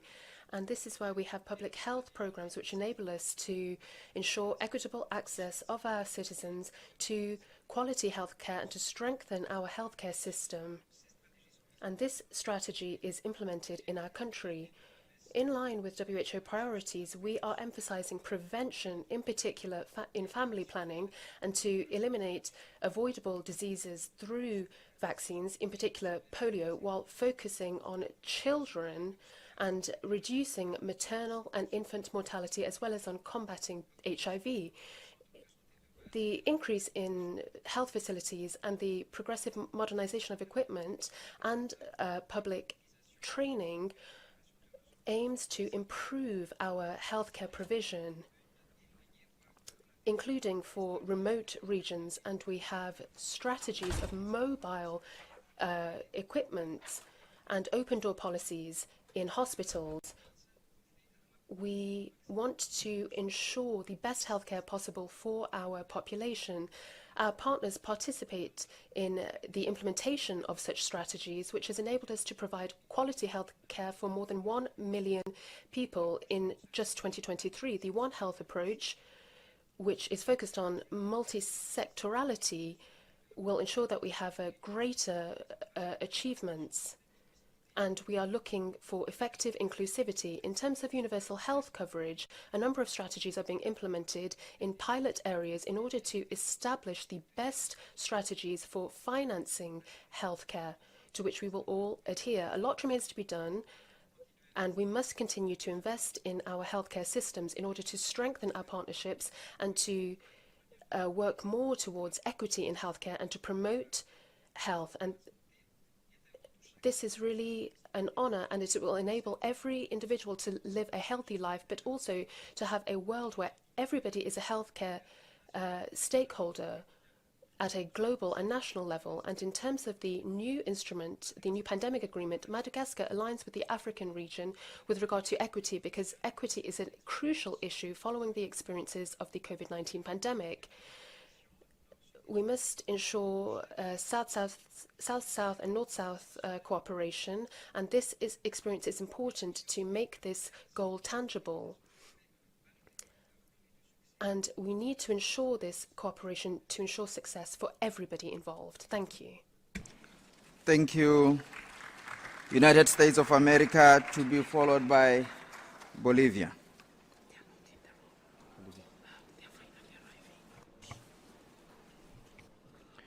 Esteemed colleagues, it wasn't even and it wasn't pretty, but the world emerged from the worst of the COVID-19 pandemic thanks to unprecedented collaboration that brought governments, the private sector, and the civil society together around a common goal: to save lives. But the further we get from the pandemic, the more memories fade. And as we forget, urgency dissipates. Unprecedented collaboration will be needed again if we are to prevent, detect, contain, and respond quickly to the many common threats that we face. We shouldn't wait for the worst case to descend. We should use our time here, now, after 2 years, to take the meaningful steps that we know we must. Let's capture the significant progress achieved over the past 2 years and finalize the proposed amendments to the IHR this week. Those amendments, especially the tiered alert system, will immediately make a difference in improving global preparedness. Finalizing the IHRs will build confidence in our ability to work together and set the stage for a more constructive future on pandemic response.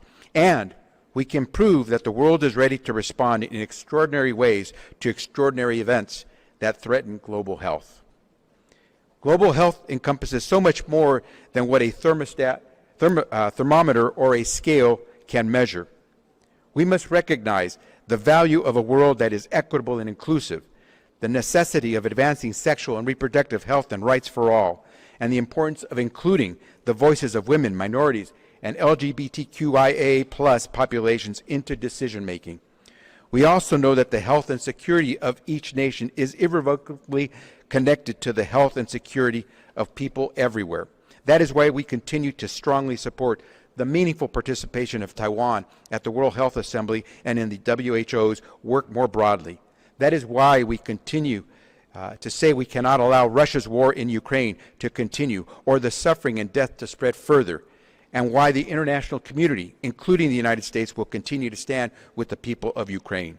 And that is why the tragic, avoidable loss of life and cycle of destruction and dislocation between Israel and Palestine must stop immediately.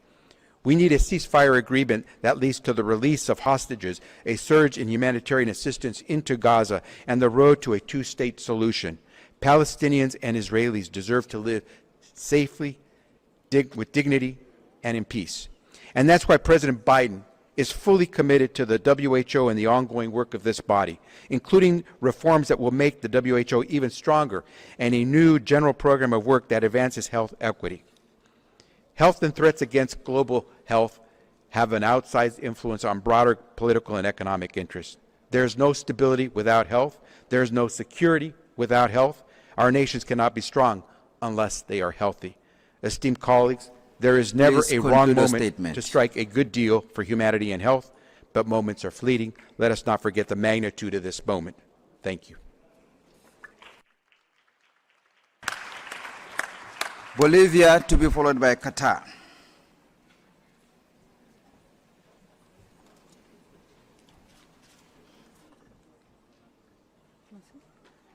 Señor President, distinguished Director General, delegates, I'd like to begin by bringing warm greetings from the President of the plurinational state of Bolivia, Luis Arce, to all delegates here at the Assembly. Under the theme, All for Health, Health for All, we're here to reiterate our commitment to work together to ensure the right to health and well-being for humanity as a whole. We are facing a multitude of crises in today's world, and unfortunately, some are taking steps that undermine international law. That must be stopped, and we must be redoubling our efforts to strengthen dialogue, cooperation, and multilateralism. The decisions we take at this Assembly should be guided by a commitment to health and life. We need to be aware of the tireless efforts of our peoples to fight the current inequities undermining global access to universal health, vaccines, and medicines. This should be considered part of the right to life. It's important to mention the progress made in the work of the INB for a better prevention, preparedness and response to pandemics. And we mustn't lose this opportunity. We believe that we need to build on the progress that's been made and establish clear modalities based on transparency and inclusion.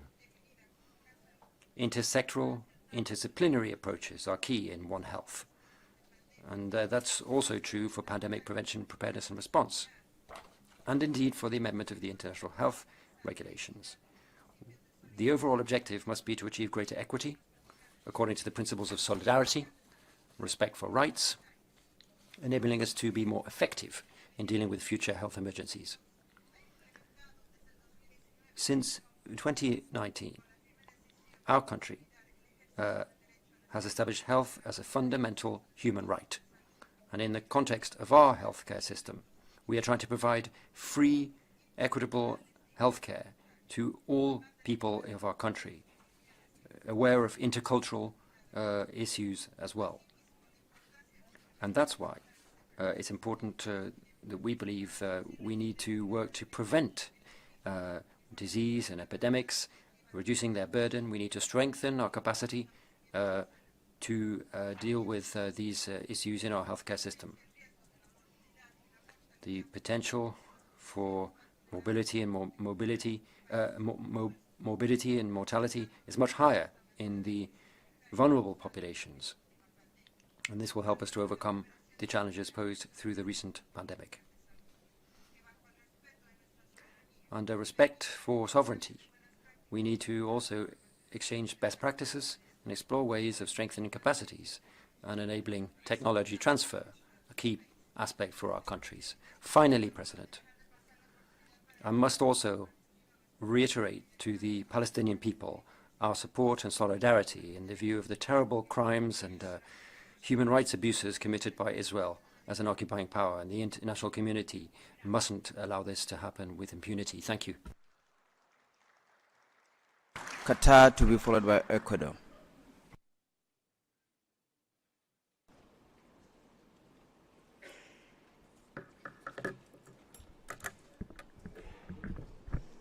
Mr. President, Director General of the WHO, Your Excellencies, ladies and gentlemen, it's an honor to speak to you today under the theme Health for All for Health. I want to express our deep appreciation and support for the WHO General Programme of Works 14. The principles and priorities outlined in the GP14 are crucial as we work towards the shared goal of ensuring health and well-being for all people. Qatar, under the wise leadership of His Highness Sheikh Tamim bin Hamad Al Thani, Emir of the State of Qatar, and guided by the Qatar National Vision 2030, has continued to strengthen its robust healthcare system centered around comprehensive universal health coverage for all members of society. To this end, we are proud to announce that we shall be shortly launching our Qatar National Health Strategy 2023-2030 to support the realization of the Qatar Third National Development Strategy 2023-2030, and in alignment with the WHO GP 13 and 14. Qatar is proud of the support and co-sponsorship from several countries for our proposed resolution on strengthening health and well-being through sports events. This initiative, which builds on our successful experience hosting the FIFA World Cup 2022, promotes an innovative whole-of-government, whole-of-society approach to protect and enhance health. We're also pleased to continue our contribution to the International Public Health Dialogue at the World Innovation Summit for Health, WISH 2023, to be held on the 13th and 14th November. Your Excellencies, the State of Qatar highly considers the international cooperation and solidarity in helping countries, people, and communities suffering from humanitarian crises. Our country provides development assistance to countries in need and to international organizations, as our contributions include supporting sustainable development projects such as health and education projects. We live in difficult times, and we cannot overlook the severe impact of conflicts on health. The protection of healthcare infrastructure and personnel must be a priority everywhere. Together, through solidarity and shared vision, we can overcome the challenges we face and build a healthier future for all. Thank you very much. Thank you. Ecuador, you have the floor, to be followed by Israel.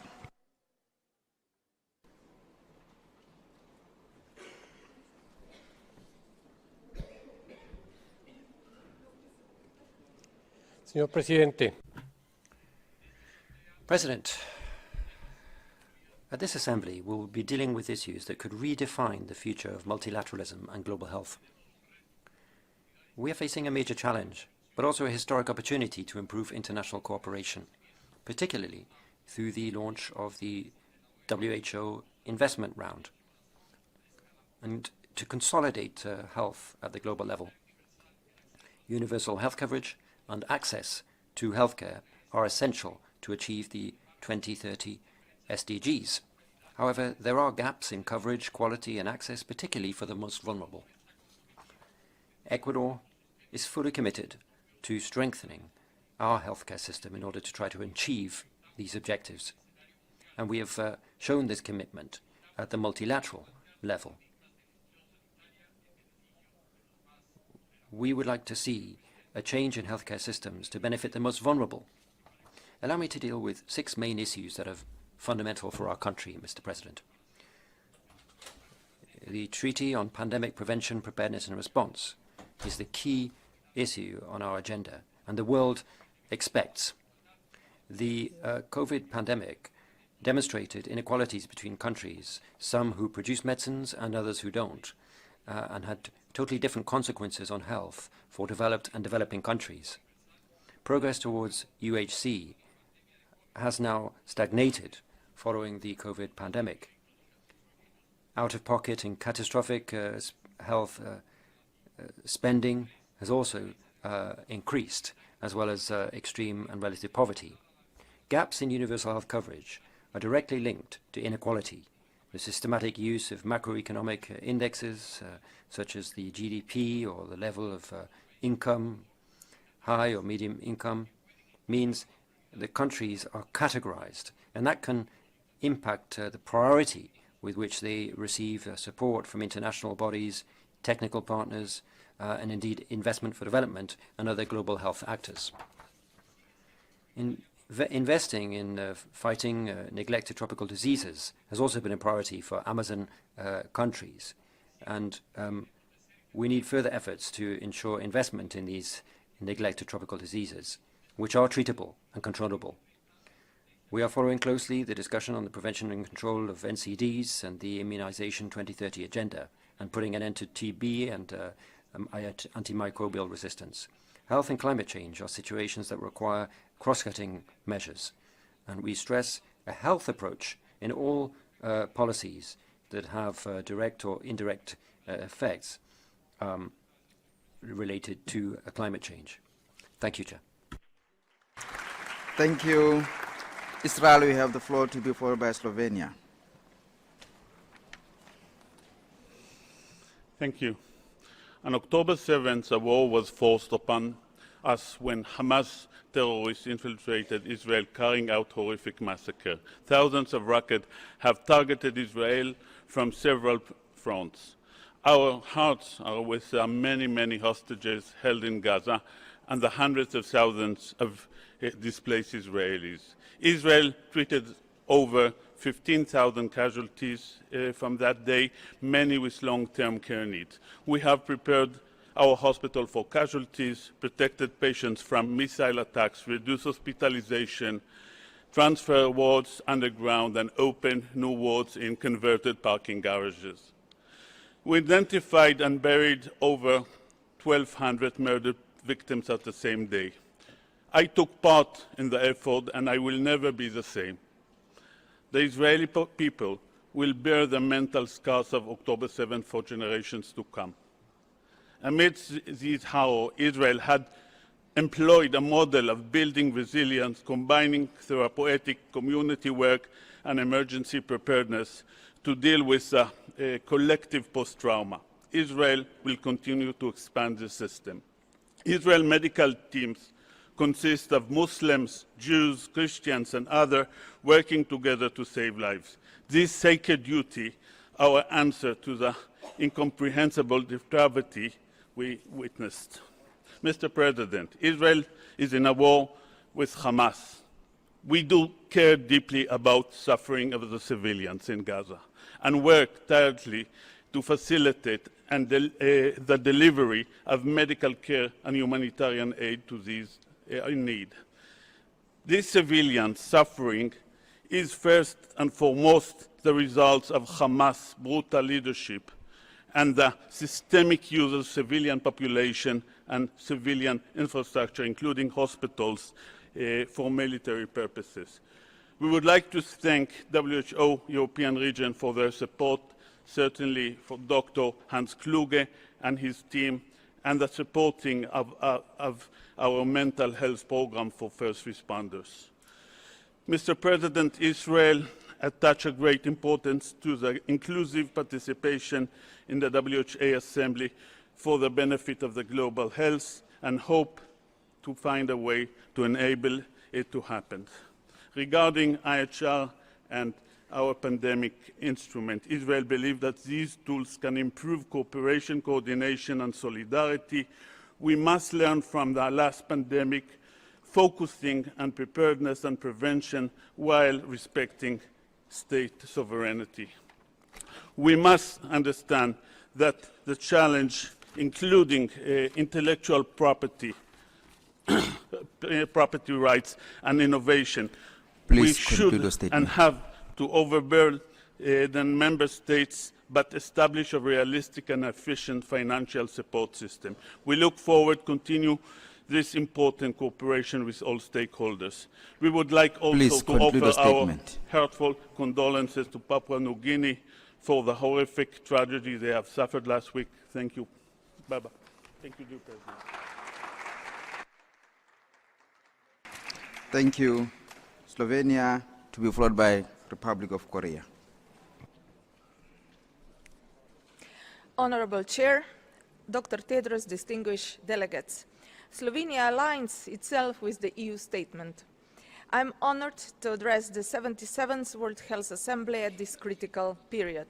The COVID-19 pandemic underscored the fragility of our health systems and the need for a decisive global response based on equity and solidarity. We must leverage this experience to build resilient health systems in our states and strengthen the global health architecture. Important progress was made in negotiating IHR amendments and pandemic agreement. Slovenia remains committed to engage so that both processes result in all of us being better protected. Climate change remains an existential threat to global health. Last year, my country experienced the worst natural disaster with devastating floods. This was one of many reminders that we can no longer delay concrete action, and I, as a Minister of Health, decided to contribute by decreasing carbon footprint of health system in my country. I count on the guidance of the WHO. We can also not postpone decisions in addressing the devastating health impacts of ongoing conflicts. Slovenia stands strong in condemning any aggression that is resulting in immense suffering of civilians, loss of life, and a severe humanitarian crisis. The deliberate targeting of civilians, attacks on health infrastructure, and violation of international law in this regard should be stopped immediately. Destruction of health system and blocking humanitarian aid has the most devastating effects on the vulnerable women and children, as we are witnessing in unprecedented levels in Gaza. Slovenia commands WHO to tirelessly provide support to affected populations, and you, Dr. Tedros, to speak up against such international law violations. We also thank WHO Euro and Dr. Kluge for mobilizing us to support the rebuilding and strengthening of Ukrainian healthcare system. The theme this year is All for Health, Health for All. Slovenia understands this literally and advocates for social participation to become an integral part of our efforts to ensure health for everyone. Based on our experiences, we know that engaging communities and civil society in health policy cycle fosters trust, enhances compliance with proposed measures, and empowers communities and individuals to take ownership of their own health. Together with Thailand and supported by many, we have tabled a resolution on social participation. The aim is to innovate and exchange good practices in social participation, and as a result proceed faster with achieving UHC goals. I count on your support. Thank you. Thank you. Republic of Korea to be followed by Uzbekistan.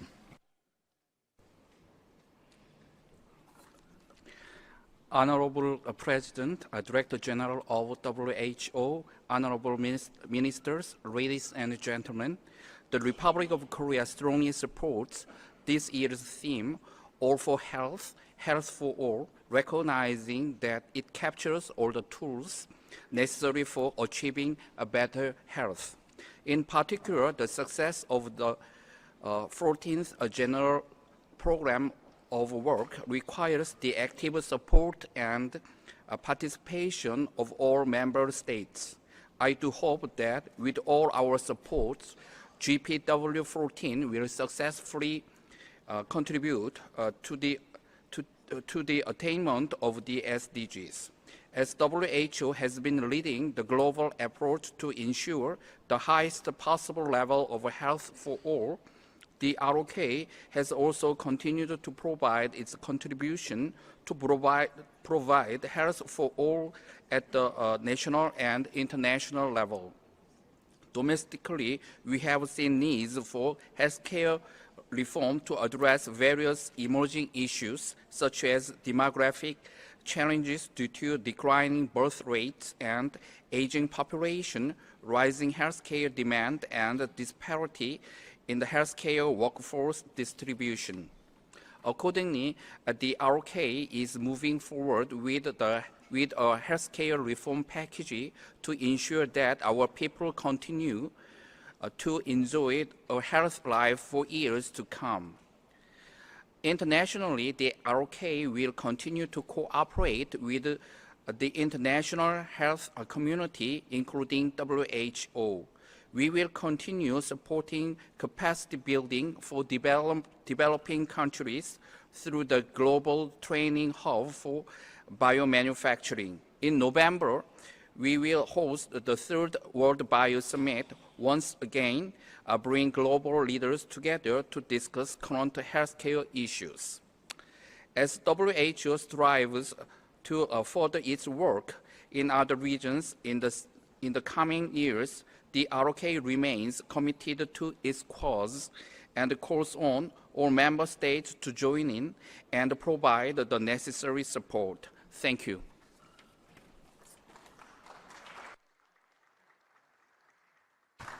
Thank you, Uzbekistan, to be followed by Fiji. Ассаламу алейкум. Здравствуйте, уважаемый господин председатель.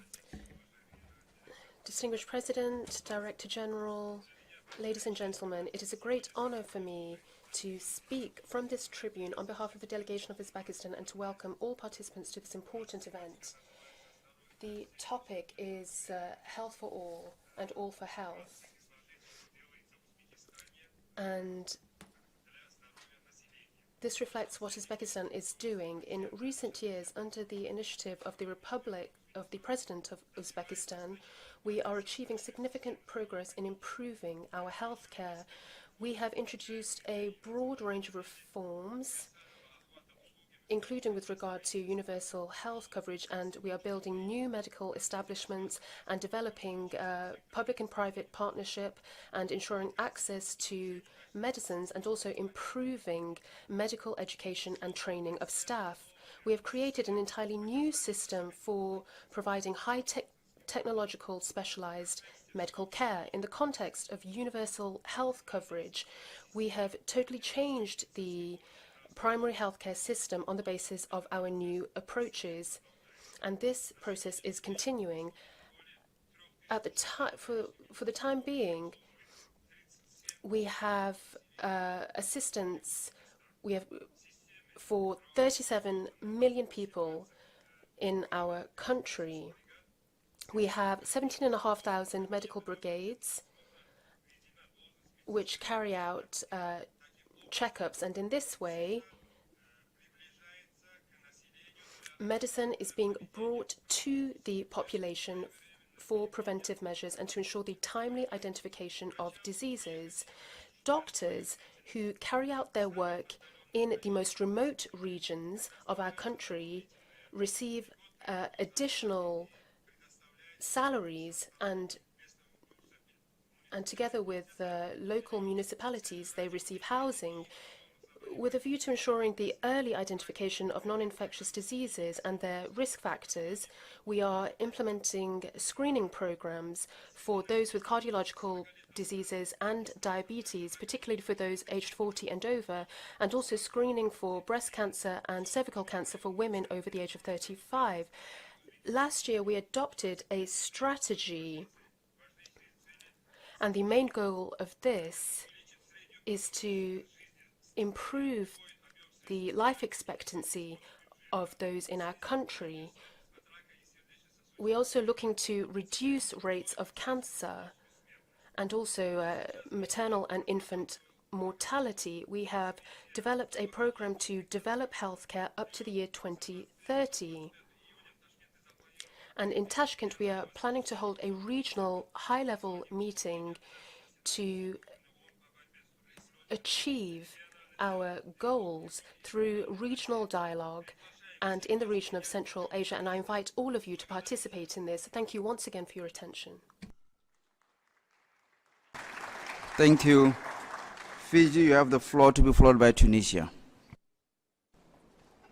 The President of the Assembly, Director General, Excellencies, I wish to commend the WHO on this year's theme, All for Health, Health for All, an inspired choice rooted in the right to health principle of the WHO Constitution.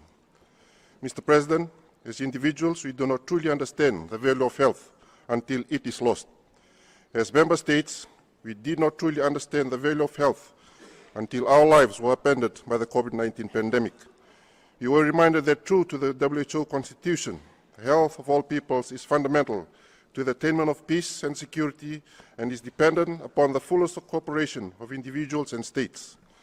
This insight drove us all to strive to do better the next time. With that goal, we, the member states of the WHO, decided to begin negotiations on a pandemic agreement and amendments to the international health regulations. Right now, we are not where we wanted to be when this process began over 2 years ago. We have moved on with life after COVID, and the world is forgetting the lessons of the pandemic, returning to business as usual. But another pandemic is a certainty, and we must continue the work we started to produce a pandemic agreement and amendments to the IHR centered on global solidarity and equity, with respecting national sovereignty for a world that is better prepared. Mr. President, Fiji faces a triple threat of infectious disease, non-communicable disease, and the effects of climate change. Fiji has alarmingly high rates of diabetes, cardiovascular disease, and kidney disease. NCDs contribute to 85% of all deaths and debilitate Fijians in our most productive age groups. Fiji attended the SEEDS Ministerial in Barbados, and we committed to the 2023 Bridgetown Declaration focusing on addressing NCDs and mental health in SEEDS. Mr. President, Fiji has a rapidly growing HIV epidemic with the second highest rate of new HIV cases in the Asia-Pacific region. In 2023, we saw 71% increase in new HIV cases recorded and a doubling of HIV-related deaths. With illicit drugs abuse as a rising factor, Fiji's response is evolving. Mr. President, climate change is another great threat to human health that requires global action. As I said, Fiji's our health is affected by rising sea levels, adverse weather events, and changing patterns of climate-sensitive diseases.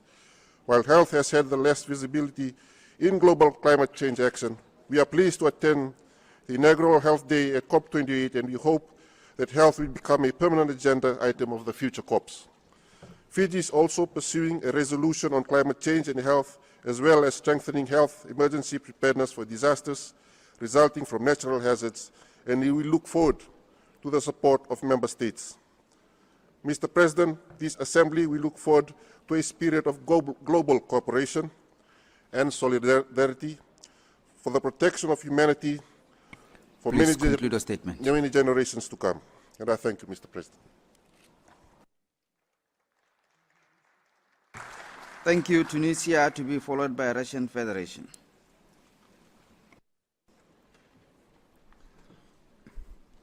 Assalamu alaikum.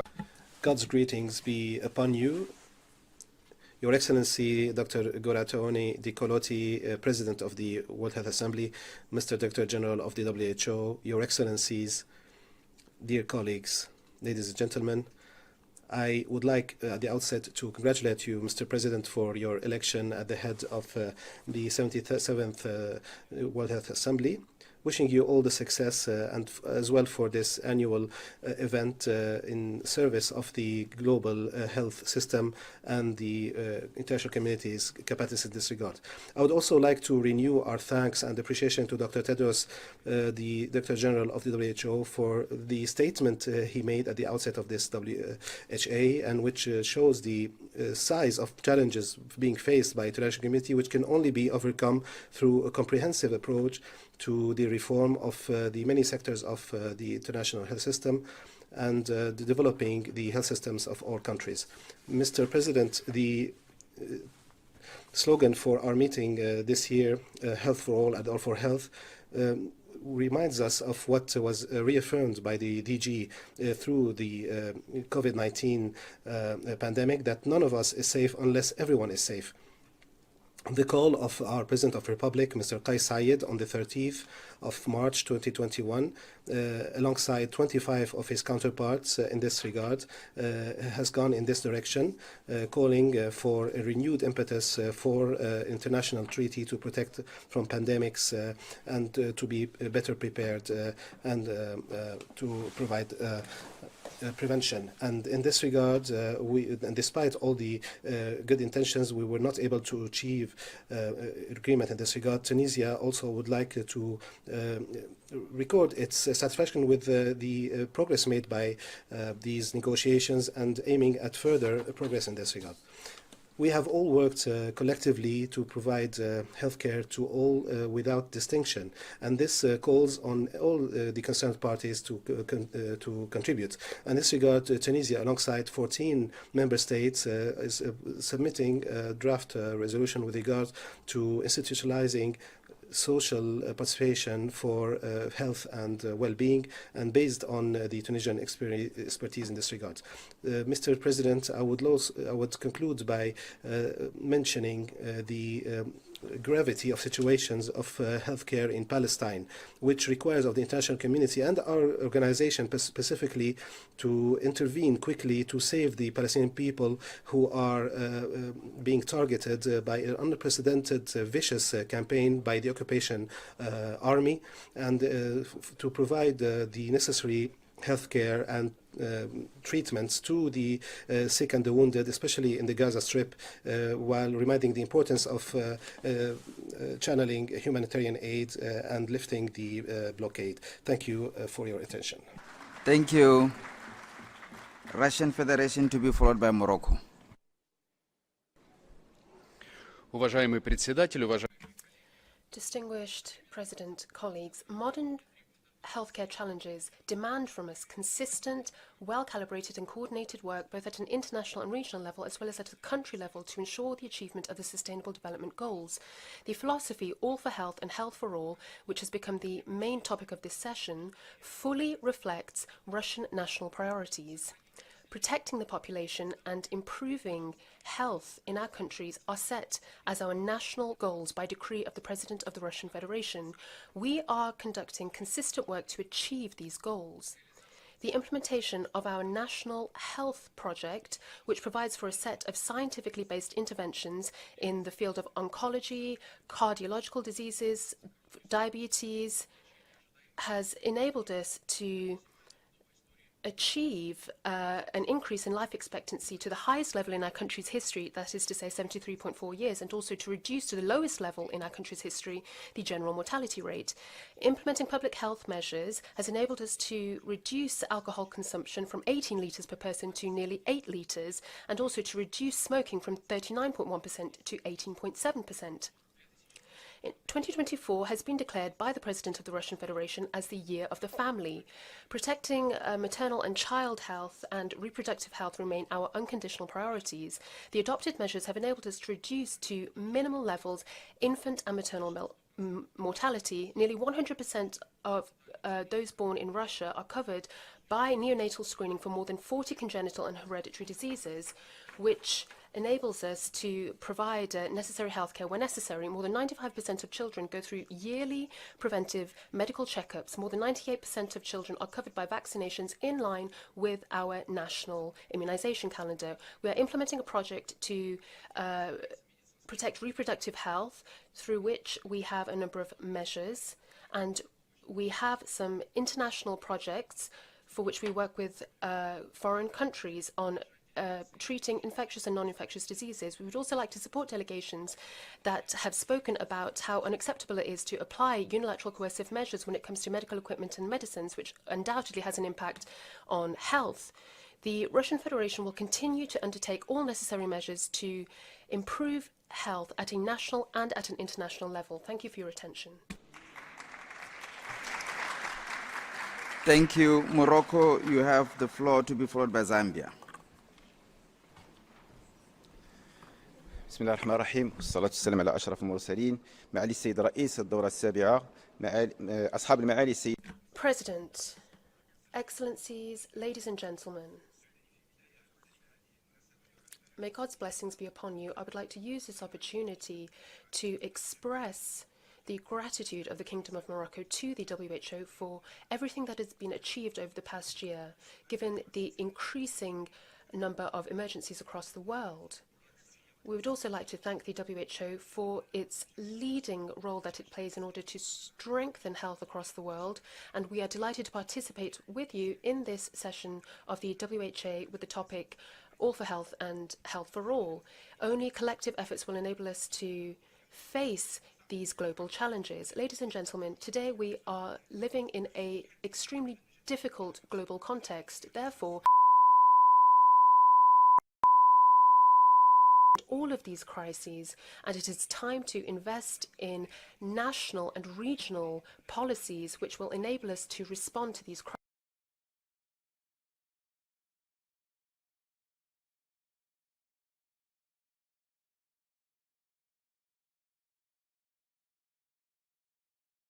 South, and to strengthen collaboration with neighbouring countries and across the entire African continent. We are here to reaffirm the need to manage health crises effectively, which know no borders. The COVID-19 pandemic demonstrated this. Morocco remains committed to its efforts, whether it be within the working group of amendments to the IHR or within the INB, which is responsible for achieving a pandemic agreement. We would call upon the international community today to bring an end to the terrible crisis that is taking place in Palestine. We ask the international community to protect civilians. This is an initiative that has already been undertaken by the Kingdom of Morocco. Morocco is undertaking all necessary efforts so that no one is left behind. Today, we would like to call on all stakeholders to also work to achieve the migration pact. There was a high-level meeting that took place in Morocco on this topic.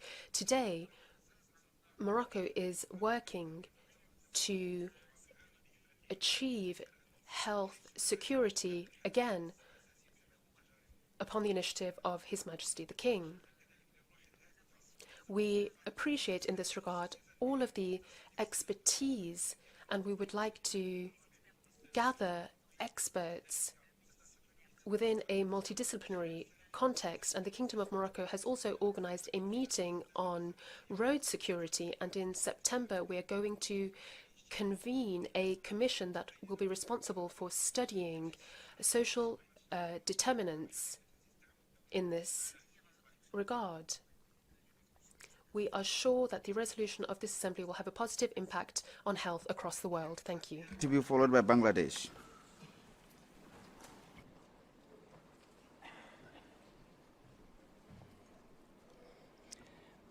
Mr. President, it is an honor for me to speak on behalf of my country, Zambia. Zambia aligns itself with the statement delivered by Botswana on behalf of